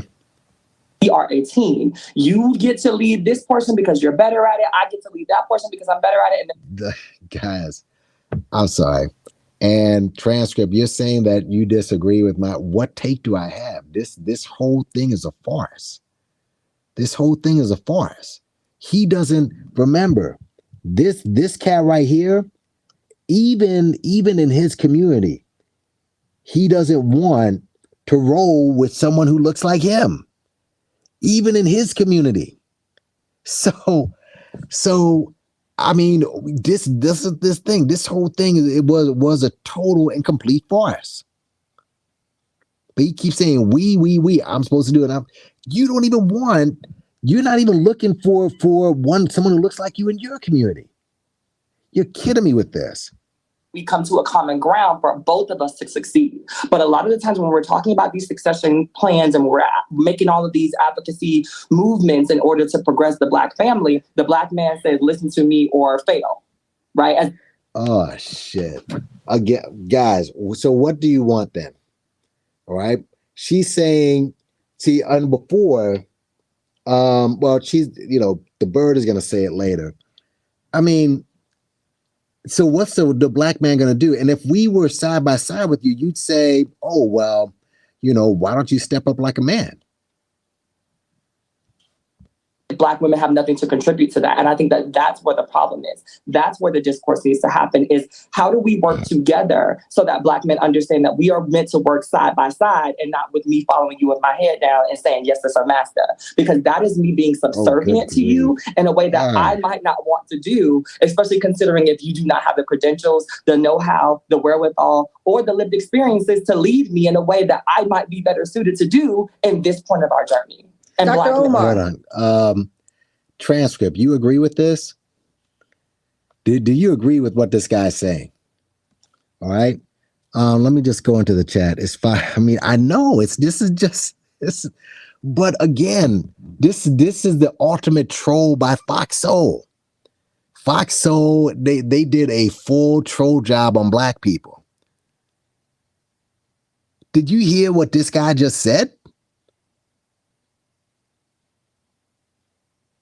Man, we're supposed to, and let's just continue. Let's hear what this, I guess Umar is going to speak now. Well, first of all, I do not endorse any kind of a second-class citizenship role for Black women. I believe Black women have as much to offer as do Black men, so I'm not sure what the Queen is referring to. He said what the Queen is referring to. I guess in a way, he is a queen, but I mean, first of all, he doesn't want accept second-class citizenship. He's like, basically no citizenship based on how, it's been shown how he handles his child support issues and baby mama issues. So, but I mean, you just understand the panel that we're dealing with here. Okay. Two people, men and women, who they're highlighted have no respect, really no respect for their opposite sex. They just don't. All right. So what he's just said was cap. And he said, oh, listen to this. Because I am not a misogynist and I do not support that type of narrative that said the Black woman's position is only to have children and to prepare food. But at the same time, I think Black women have to look at themselves, because although white supremacy has been the greatest enemy. Didn't this guy said he wanted 2 wives to take care of him? He did say that, didn't he? So again, this is just more of the progress of Black men. You would also have to argue that Black women have probably been the greatest accomplice to supporting the white power structure in the destruction of Black males, i.e. the conversation we're having right now, where 2 intelligent Black women have yet to indict white supremacy for the role that they play in the destabilization of the lives of Black men.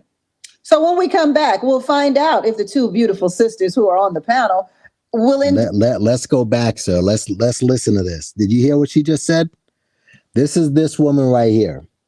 This is this woman right here who set up the whole panel. This is what she said. Listen to what she said. To indict white supremacy. On the business of being. When we come back, we'll find out if the two beautiful sisters who are on the panel didn't even will tell indict him, man. white supremacy when we return on the business of being black with Tammy Just Mack on Fox disgusting. Soul. Just Welcome back to disgusting. Business of Being Black with Tammy. Like, no, but seriously, y'all. And like, transcript, how does this fly? How does this fly? She didn't even, you could have gotten somebody else.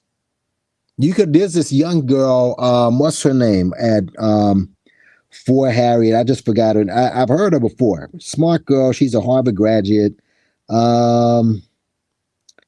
What's her name? What's this chick's name?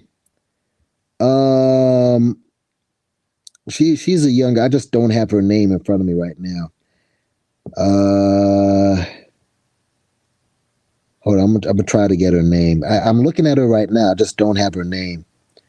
For Harriet, it's a black feminist community. But you could have gotten someone from here. But this is what is this girl's name? God, I forgot her name. Let me just, I'm gonna play her video for a second. I know her name though. Hold on. Why influencers be lying so much? Hey y'all, how are you doing? I'm great. Thank you so much for asking. It's me, Kim, and I'm back for another video. Her name is Kim. I just don't have her full name. She could have gotten her, the full woman, to talk. Instead, she gets this dude. Crazy, y'all. Business of Being Black with Tammy Mack. I am Tammy Mack, and the business of being black today is black men. Has there been a war waged against our brothers?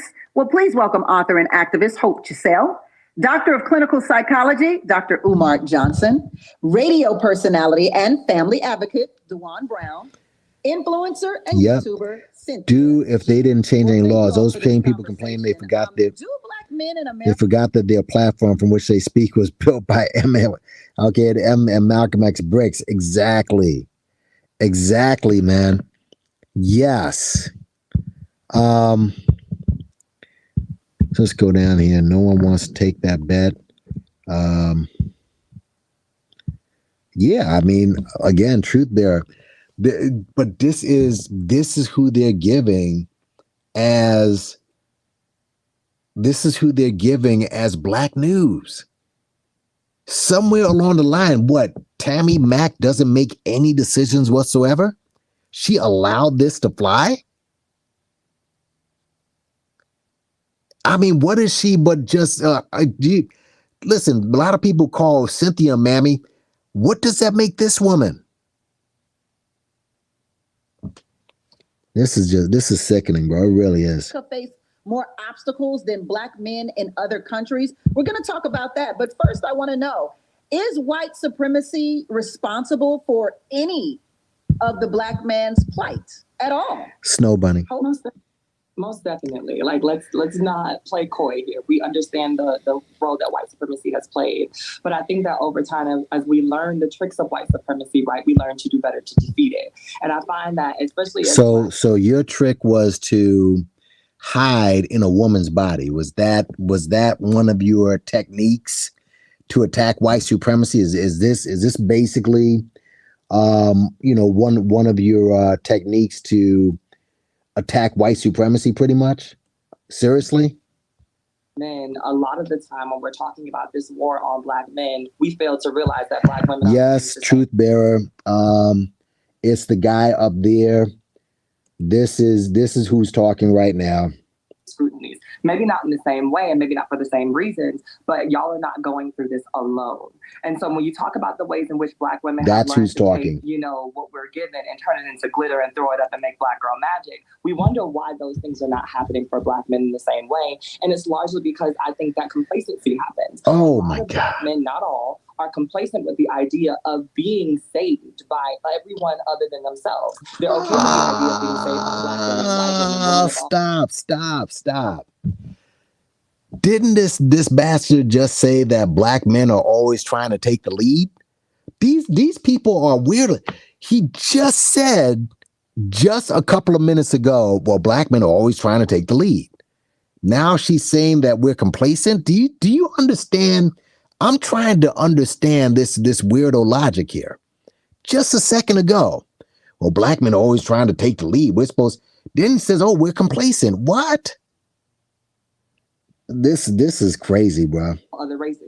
They're okay with the idea of being saved by white men who give them the opportunity to come and be a part of this thing that's better than what they are. But what they're not doing is being complacent in the idea of finding their own solutions to digging their way out of the hole. And having one or two people that are speaking on it with the idea of inclusion or exclusion of certain people within the Black community is also a problem. We cannot build as a Black community if we want to throw out this group of people or throw out that group of people or tell these people that their opinions are invalid, even though they're Black, because they're mixed race or because they're queer or because of all these other. There you go, folks. And there we go.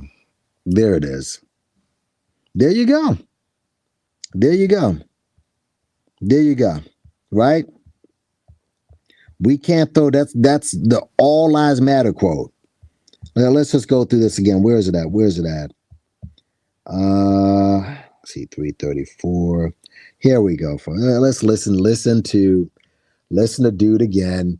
And that makes this Dr. AA, you said this earlier. What they, matter of fact, let me see if I can still, it's the chats.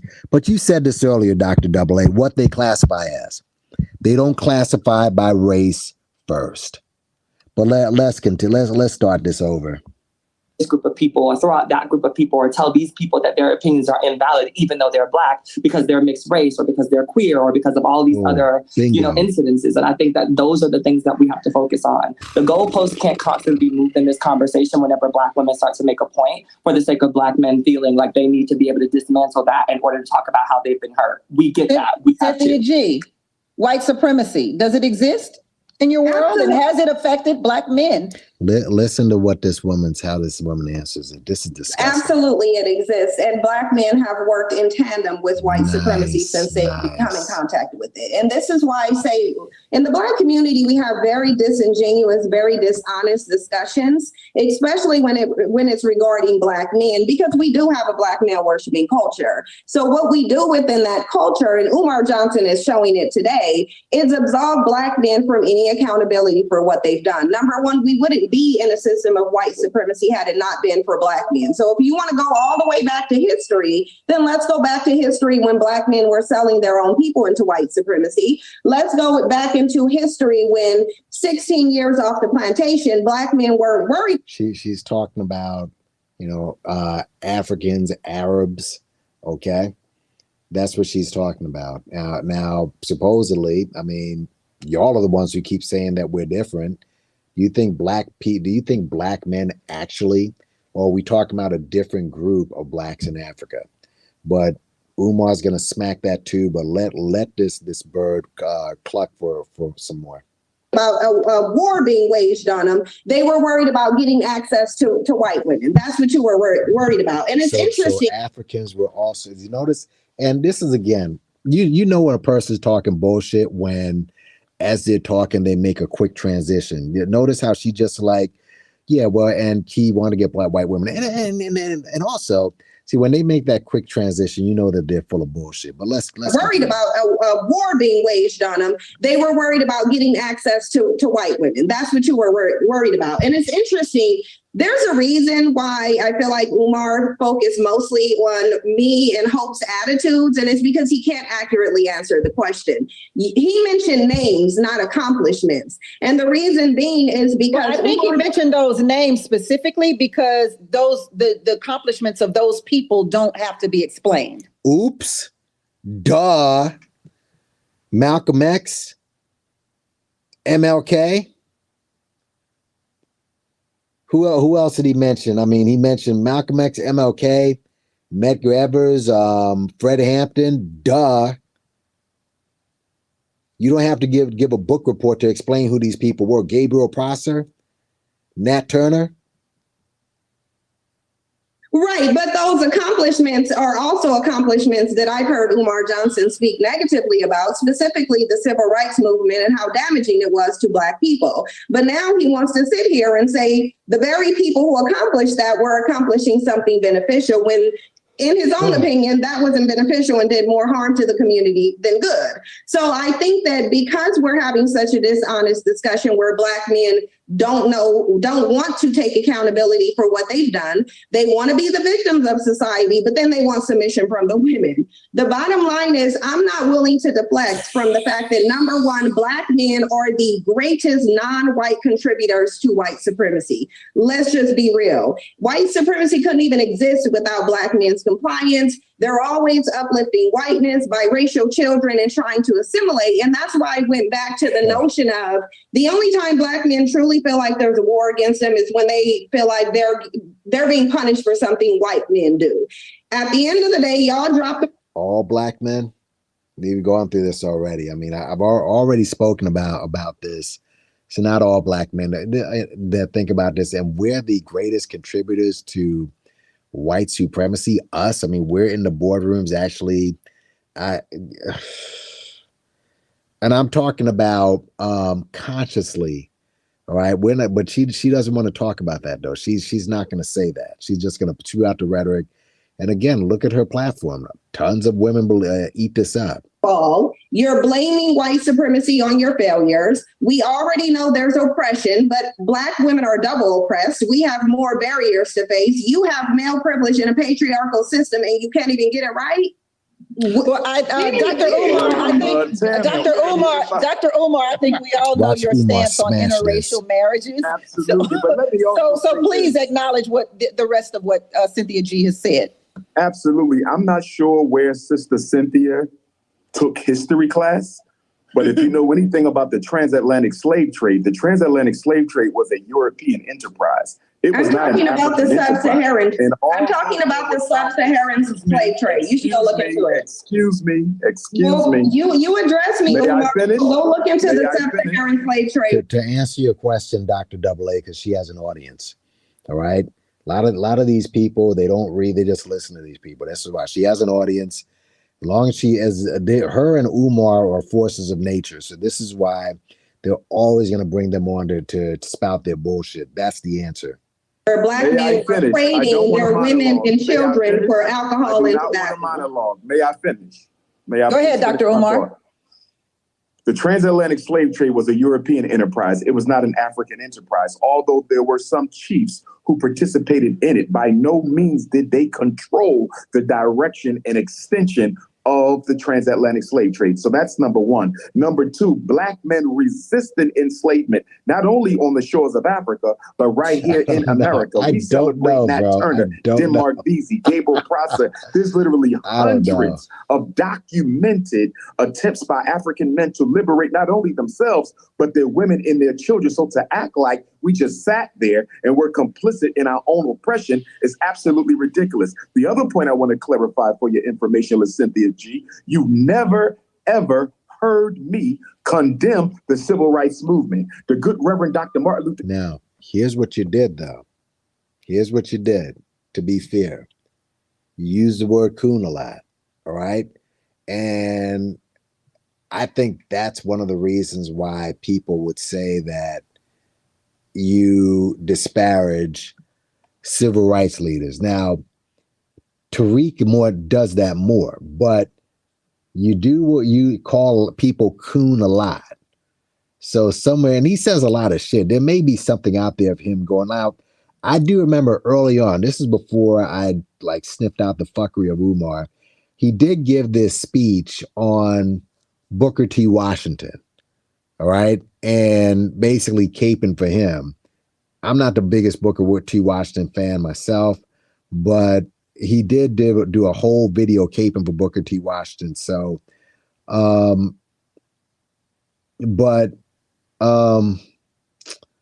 yeah, he uses the word coon a lot. So perhaps somewhere along the line, and he's got a lot of stuff, a lot of content out there. So maybe someone will find it. I mean, you're going to have to dig though. King Jr. is a hero of mine. And despite me being a Pan-African nationalist, I take issue with other Black nationalists who do want to dismiss Dr. King's accomplishment. The civil rights movement was necessary because it removed a psychological scar that suggested of racial inferiority. So you've never heard me deride the civil rights movement. I support it, although I took certain issues with it. The bottom line is, when Black women, Black girls, Black boys listen to this conversation we're having today, they're going to be confused because they hear two brothers speaking of a greater context to the problems that affect Black men, and you hear two intelligent, beautiful Black women keep scapegoating Black men while ignoring the historical and contemporary systemic challenges that are constantly placed in our way. I'm going to say this and be quiet, Sister Tammy. I got to give you this. There was a recent piece of research, Tammy, that came out. And the research said a Black man with a master's degree, they did a study. They had white males who had come out of prison apply for jobs. They had Black men with master's degrees, Sister Tammy, apply for the jobs. And guess what? The white males with prison history and no education were called back more than 75% of the time than Black men with no prison history and a master's degree. Umar, you were sleeping in my class. I said that 2 videos ago. And by the way, that's an old ass stat, but it's not. That's a very old article, an old stat, but that's cool. I am aware of that survey. I am. Hope, I saw you give Dr. Umar the side eye. It's only because he doesn't. Dr. Double A. I actually showed this before. Yeah, he doesn't. This was his response after this debacle happened. This was his response on his Instagram, and he said, I'm very disappointed in Fox Soul. He did this. This is in my community section. So yeah, he didn't know that this was a surgically altered male, according to him. So yeah. Yeah, he was unaware that was the case. You have 1,001 clips on the internet, but I know for a fact that one of the things that I was offended about in doing research or just seeing you on the internet is that you have definitely. So wait, he did research before he went to the interview. Umar did none. So he did more research than Tammy did. All right. He did more research than Tammy did, which is crazy, just nutty. Talked about your disdain for some of the practices of Dr. Martin Luther King. So to sit here and gaslight us as if most of us have not seen it. That's not true. Find the clip. Find the clip. Well, Dr. Umar, you yourself said you yourself just seconds ago said you did find some things in the civil rights movement problematic. But I supported the movement and I still support it. Everyone supported every it. time I'm in Atlanta. I have never been as a Black person in If we're going to have the conversation, let us be honest. Let's not You're the only one not being honest, Umar. You're not being honest. Find the clip. You don't have to argue about it. You don't have to argue about it. You just admitted to it. These two are basically going to argue. 60 seconds left on the. Yeah, let's all breathe in, breathe out, and I'll take a commercial break. All right? We'll take a commercial break. He's not in right back to wrap this up on the Business of Being Black. They hate Black men. That's the problem. They hate. Welcome back to Business of Being Black with Tammy Mack. I am Tammy Mack, and the Business of Being Black today is there a war being waged against Black men? Dr. Umar is getting it a little bit because he says the ladies are lying on him. And you see that again. You see that? You see what Tammy just did? This is crazy. Waged against Black men. Dr. Umar is getting it a little bit because he says the ladies are lying on him. And I suggest that you run through and roll through every interview and clip that Dr. Umar has to find the clip, as he would say. One thing I agree with you on, Dr. Umar, is a lot of times when we have these conversations, we start comparing Black women to Black men, and we tear one down in order to make the other's point. And oftentimes when I have these debates on the business of being Black, I notice that that is often the debate, to break the other person down rather than build them up. But I do want to do some comparative questioning right here. Do Black men face more obstacles than Black women? Dwan. I don't want to put it in a more or less. We face different obstacles, but at the end of the day, this is what we can say is true. Black women have a safety net that Black men don't have.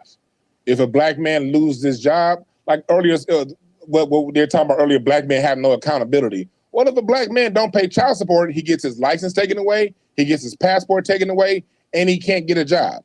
So there's accountability there. When it comes down to when a Black man messes up, he's going to go to prison far longer than anyone of any other race or any other sex. So we have the most extreme consequences.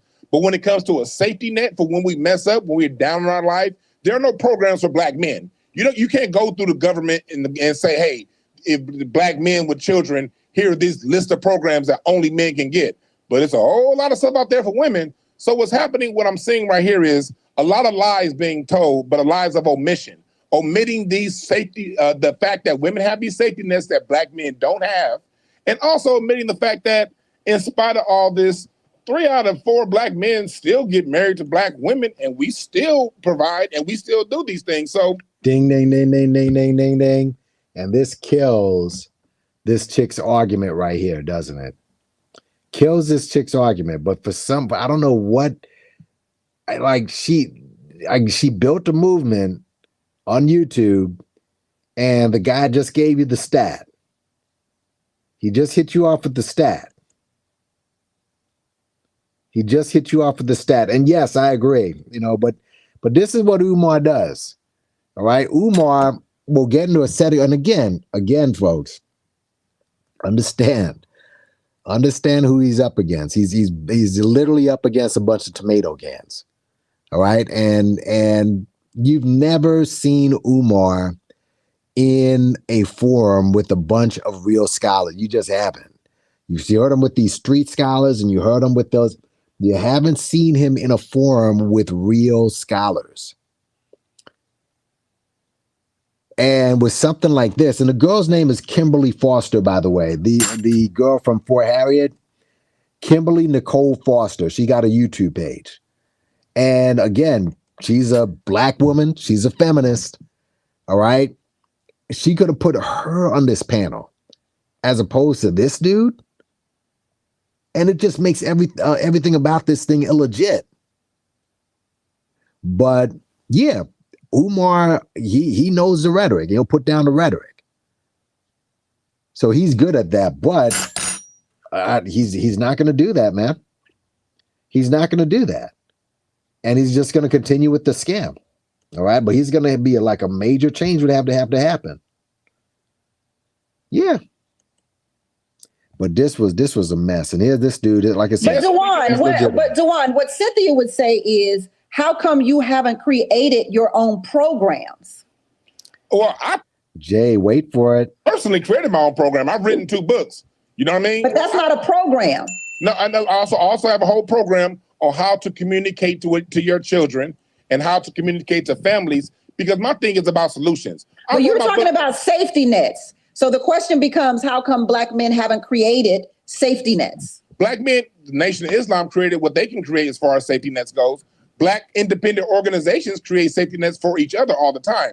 I'm talking about governmental safety nets. We can't go to the United States and say, hey, we need something. Hold on. Are you saying that it's Tammy's known to be deceptive? Seriously, are you saying that? Is it her known to be deceptive and do shit like this? Because if it is, again, she should just be totally canceled. She should be totally canceled. Is this her norm, but she's going to be deceptive like this? Only for Black men, because it doesn't exist. There's a whole welfare program coming out in Atlanta that's only for Black women. Facts. Same thing in California. There's a whole universal basic income that only Black women can qualify for. Black men. But do you believe that that's because Black women came together and I said, believe we that, need a Sabada. program? I believe that. The reason why that happens is because the white supremacist plays on this schism within black society, and they give one side greater gifts than the other, and that can lead to infighting. And then people who don't analyze what's really going on, they're going to just see the result and not see the cause and say, what's wrong with black people? That's the government's tricks going on like it's always done. Let's elevate one group over the other and watch these two rascals fight each other. That's what's going on. Okay, I'm not sure that anything governmental is a gift, FBA though. talking points. FBA talking points. I think that when we talk about it, a lot of those programs, especially the ones from back in the day, since we are going to do the history thing, were not just made for black women, but black women accessed them because black women were the ones that were in the household that had to take care of whatever was left when the government did steal our black men away, or when black men did fall into the hands. Listen to this again. System, because black women were the ones that were in the household that had to take care of whatever was left when the government did steal our black men away. Did steal our black men away. I was right. That fool struck me, but I was right when I said they're here to replace you, black woman. That's the goal. Or when black men did fall into the hands of white supremacy. But I also think that the question now is, if you don't see that those things are happening, if we're not seeing those things in influx, then what are the greater black male population doing to enforce that these things happen? When women want things, especially when black. Hold on, Jay. What women are you talking about? Let's just go back here.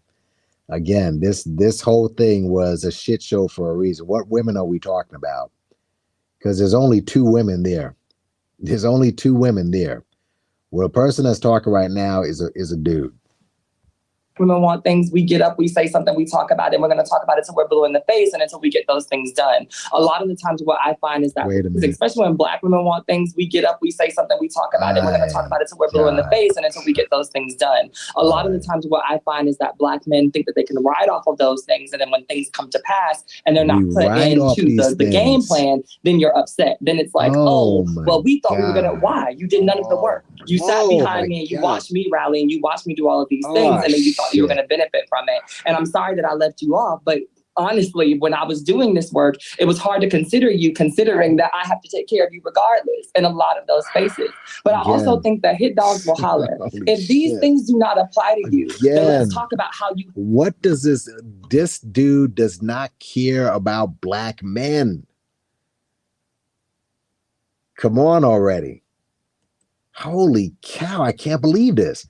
And I know that I'm not the only person out here that sees this. And I hope Fox Soul gets a lot of heat for this, bro. I hope that woman gets killed. I hope she turns off her mentions for real. She should get killed for this. Wow. Help them to apply to the people that they do and pull those brothers out of the struggle instead of trying to defend something that does not apply to you. If it don't apply, let it fly, and let's figure out how to pull everybody into that fold instead of defending a narrative that you don't even conform to. Why are you so upset? When I always hear, like, when you were talking about the government subsidies that black women have, it always makes me think about the movie Claudine with Diane Carroll and James Earl Jones. That's what I'm saying. And, him being the trash man and having to hide him in the closet when the people came. So I do believe that it definitely was a setup for a letdown in the black community. Dr. Umar? Yes, indeed. One of the problems with the conversation, not with you, Tammy, but the responses, they're so individualized. Nothing is being evaluated from a group perspective or a community perspective or a systems perspective or an institutional perspective. The bottom line is anything black men want to do to liberate ourselves or our community, we can't do it without our women.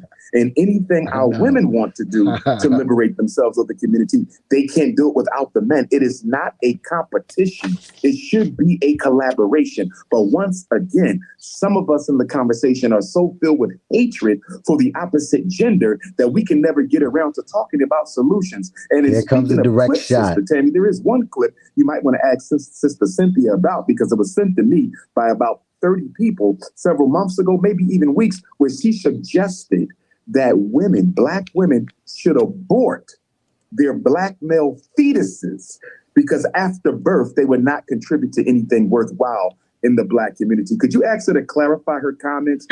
She sure did. She sure did. She sure did. And by extension, by the way, all right, Cynthia G, I don't even know what the dynamic is over there with, she had, I know Womansphere is completely fallen out with that whole crew. She's been like, that's like World War III over there with her and Nyla and, who's also good friends with Griselda. But yes, but those two in particular pushed that narrative to delete black male fetuses. That's what she pushed. That is what she pushed. And unfortunately, we're at the end of the show, but that's what this woman pushed. And Umar knew about it. Everyone knew about this. Their black male fetuses, because after birth, they would not contribute to anything worthwhile in the black community. Could you ask her to clarify her comments? I would love to. I would love to too, but we don't have time. So Dr. Umar, what I need you to do is tell us what you're working on so we can be a part of it. Yes, indeed. This Saturday will be the second annual Frederick Douglass Marcus Garvey RPG Family Festival right here at 601 East 17th Street, Wilmington, Delaware. All free. Come out. We are looking forward to seeing everybody. Go to fdmgfestival.com to register for the free event. And please register for my new online video platform, www.drumar.tv. That's www.drumar.tv. And parents who need help with their children, special education, ADHD, psychiatric medication, IEP, autism, learning disability, reach out to me, 215-989-9858. Yeah, that's not a good idea. I think I would scratch that. Again, this dude sitting probably in like the boiler room behind a plaster wall and shit. Again, he has all the rhetoric down. And remember the competition he's up against.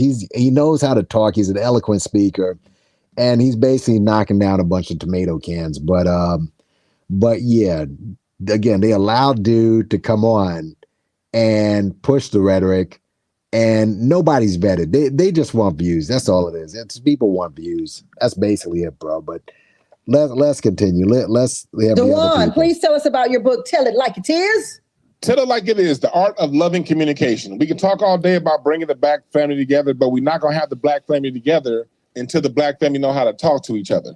And where can we get the book? On Amazon? We can get it at my website, breakthroughas.org. Got it. Hope, please talk to me. Man. Talk to me, sis. Let's listen. So right now I have my book, Until I Met Black Men. Hold on, guys. Let's, here's her book. This is Hope's book. All right. Are y'all ready for the book? Now, notice, here we go. Here we go. This is Hope's book right here. All right. Until I Met Black Men. Now, let's look closer at the book. What does it say? It says, after a vulnerable first book in this work, Hope recounts her understanding of Black manhood through the gaze of a Black trans woman seeking to explore her own journey into womanhood. Written to do away with myths around lack of men in the home, being a solitary cause of homosexuality and trans. She didn't even spell identification. What? Ideation? I don't know what that is. That's a new word? Trans identification. Didn't even spell that right. Good grief. Giselle takes the reader into her reality, both past and present, to help shed light on frequently asked questions about what it means to reject what some would deem a gift, to embrace what some would deem as an illusion. So there it is. So again, folks, all right, this woman, let's just, remind you, this woman right here Let's go back for a second. What's up, information man? Thanks for stopping through. Replay game is in full effect, and this whole thing was an absolute mess. It was orchestrated by this woman right here. So this woman, remember, she brought this guy on the show, knowing who this guy was. This was back in May. This was May.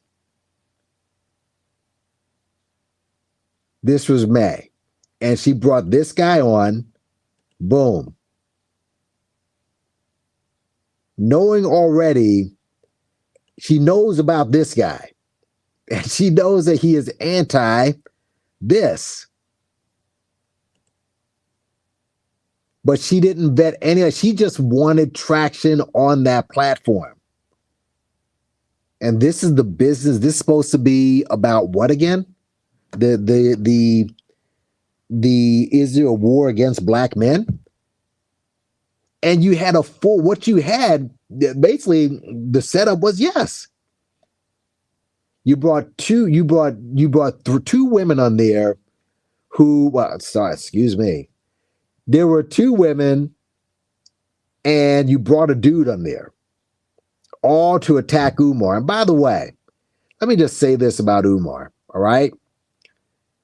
Like I said, he got trolled heavily, but this is the same dude every time he's out, talks about how he likes his women, butter pecan, chocolate, dark chocolate, vanilla, constantly caping for women. We went after Kevin Samuels, tried to cape.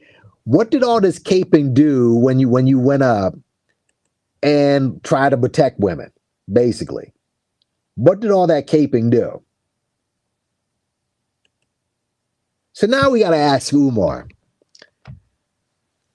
since you like ice cream so much, butter pecan, strawberry, light brown, what other flavor? Dark chocolate. Do you like your ice cream with nuts? What type of nuts do you take with your ice cream now? You like pistachio, walnuts, sweet honey nuts? Do you just like, are you just kind of basic when it comes to your nuts? You just want plain nuts? How about, chocolate covered pistachios? What other type of nuts are there? There's walnuts. There's, what other type of nuts can go with ice cream? Actually, let's see. Actually, if I were you, why not hook up with Ben and Jerry's and get red, white, and blue, red, black, and green RBG flavor? Why not that? Why not hook up with what was it, Walmart, and have your own RGB special ice cream with various nuts in it? How about that? Let's go back to the chat for a second. Yeah, this one isn't thick. This one is like muscular. This one will bench press Umar and shit.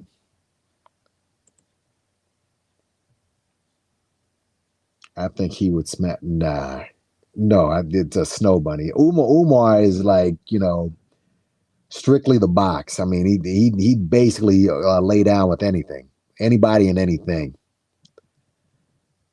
Yeah, man. Actually, let me just because I would like to help brother Umar. All right. Let's see, what types of nuts go with ice cream? Go with ice cream. Now, I'm not even going to talk about the whipped cream that you need. I'm going to stay away from that one, but yeah, man, this was a troll. This was well needed. Let's see. How about macadamia nuts, Umar, or black walnuts, right? But this catfishing was definitely needed because this dude, he tried to get in and act like he's pro women and stuff. I told y'all the last time, be careful of these people who are like, I'm for the women, I'm for the kids. Because all the time there's usually some sort of weirdo shit that goes with it. But toasted nuts, honey roasted peanut, I don't know. But definitely you're gonna be getting some type of nuts with this. Snow bunny, white nuts. How about white covered nuts? How about that one? FTMG carving peanuts. Bananas. This show, this is just ridiculous. They set up this panel. Something that Black women and men should talk about, and they brought in a whole full Franken beans platter to the meeting. Full Franken beans and trolled Umar. Unbelievable, bro. I don't think. Listen, he gets. But you can tell already that this is a dude. You can tell. Listen, when you hear a woman talk. You can tell already. Just listen to this person's voice. Listen to the voice, folks. I mean, just listen to the voice. On Amazon or wherever books are sold. But also I want to bring attention back to Brittany Griner. She is still out there, and we have Black Feminist Future that you can follow on all platforms, including Instagram, that are helping to make sure that our sister gets home, because that's a huge thing right now that we're not talking about and that we're not discussing in the same way. Man, but they're taking all types of hormones too, man. So, but guy Martin, he talked all that pro-Black stuff when no one was looking. He couldn't resist it. Yeah, he was giddy as hell when he was with that white chick, that's for sure. He was giddy as hell. Said without voice, the pick would. Yeah, I know it would. I know, again, when what's his name? Malik Yoba is talking about, oh, trans women are the most beautiful. No, this is all the makeup and the retouch shit. What happens when you wake up in the morning next to that? All right. So yeah, man, this is no, and someone made a point too that them breasts are hanging low as hell. They're all the way down to the ground. You can kind of tell. All right. Sometimes you can tell when they overdo it. When they over the top do it and they're like trying too hard, then you know what?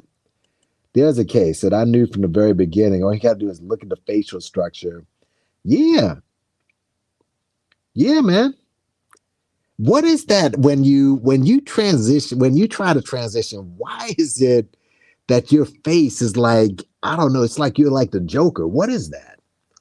Like your bones just start to struck. What? I don't know what that is, bro. I have no idea what that is. Listen, man. Chances are they keep on the cover. Yeah. And again, and I said this before, what are you so afraid of? Why are you so ashamed of just saying, listen, you're gay, you're straight? Instead of, why would you have to hide it? Why wouldn't, if you're going to be transition, why not go into the gay area where other like people who are transition hang?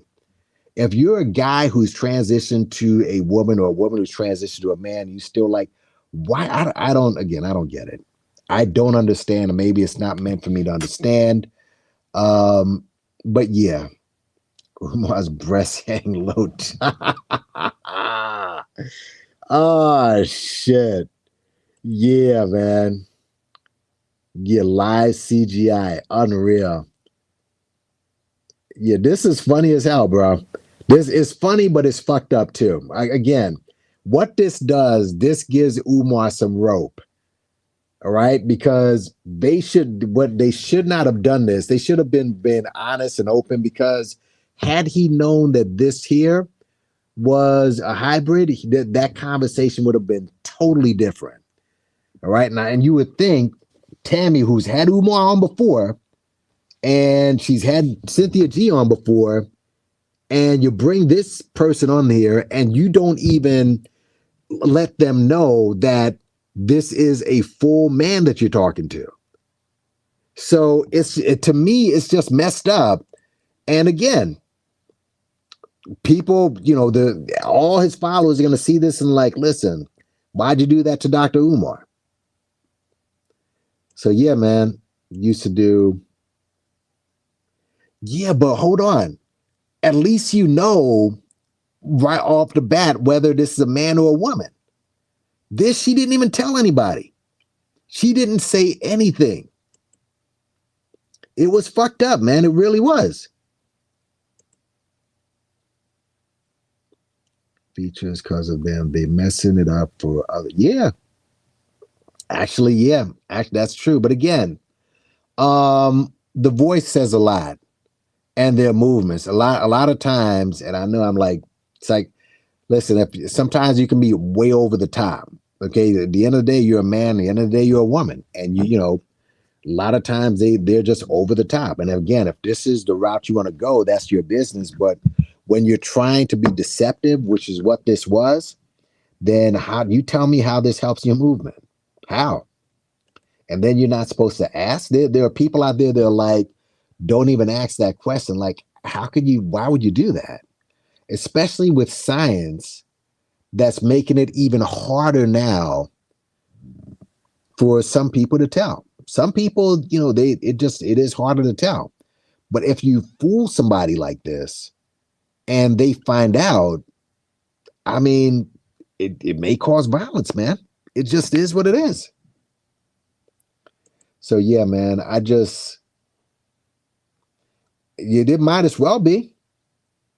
No, Fox, it is. It pretty much is. It pretty much is, man.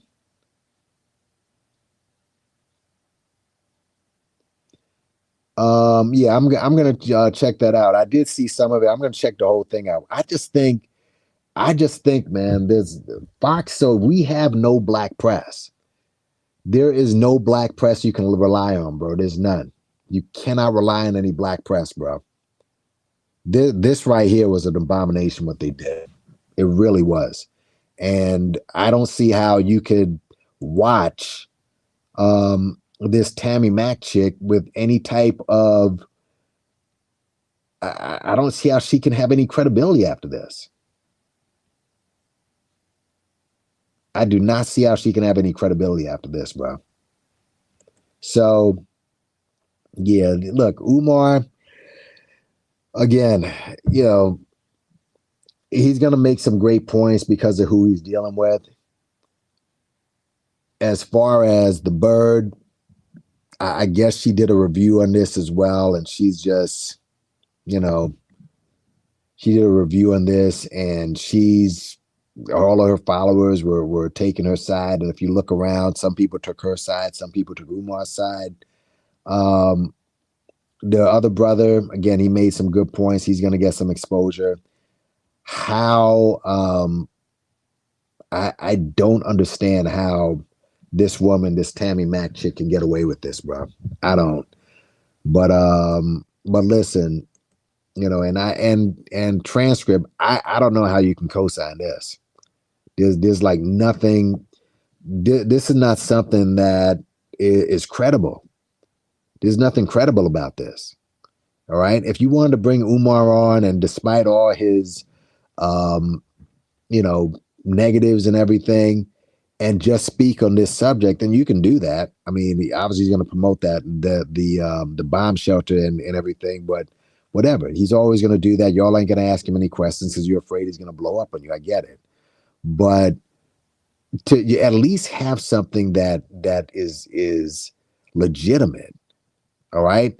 Legitimate. And if you bring something on that's not legitimate, just apologize the next day. If she's not apologizing next week, bro, then I don't see how you can even bother with Fox Soul at all. How? See, aside from possible romantic relationship, do you think trans people owe anyone an explanation? I think they're going for a spot. No, I just think, listen, how about just say you're trans? That's it. Just say you are a trans person. That's all. But they should. They really should. Did you heard what Tammy was saying? Our sister and everything. That's whack, man. It's crazy. You know, and again, I'm looking for it. I hope Umar roasts this chick. You know? Yeah, Fox Soul is trash. It's garbage. Fox Soul is garbage, man. It really is. All the people that they have in there, they're garbage. So, yeah, again, this, Umar, like this is what he does. He's got he memorizes everything, and he's gonna put it down. This is what he does. The school and all the other shit that he does. Listen, that HVAC that he took down, I don't know what happened with it. I'm guessing that it's going to be another couple of weeks, and he's going to throw some other excuses out there. Well, brothers and sisters, we can't put up the new HVAC and all that other. Of course, he can't put up the HVAC because there's no electricity and no running water or facilities or anything like that. So he's not going to be able to put any of that shit up. So he's going to have more excuses to delay the school. People are going to say, oh, well, brother, it's just us putting together the school and sending money and everything. Yeah, the dummies and stuff. But I just think, man, that with something like this, it's going to give him some more rope, because now you just gave him the sympathy card, man. And for people out there, that's for Fox Soul, we're going to see, man. I'm going to watch closely for next week to see what Tammy does. And if she doesn't do anything, and if she lets this ride and just acts like we're that dumb that we're not going to cash this, she's wrong. She's completely wrong, man. But woman, my attraction is gone. I know it's a dude, because the attraction. Listen, you know, you get close enough that that's a full dude, man. You will know once you get close enough that it's a full dude. And again, it's just a deception, man. It's just disgusting what happened there. But listen, man, thanks for coming through. You know what it is. Hit the like button, hit the share button, hit subscribe. Check out other people. I mean, you see Identity Withheld, you saw Transcript, you saw Information Man, you saw everybody else. All right, we're at the 3-hour mark. I'm gonna shut it down, but thanks for coming through. All right. Big up on yourself, man, and hopefully I can come back tomorrow possibly and do some more. All right.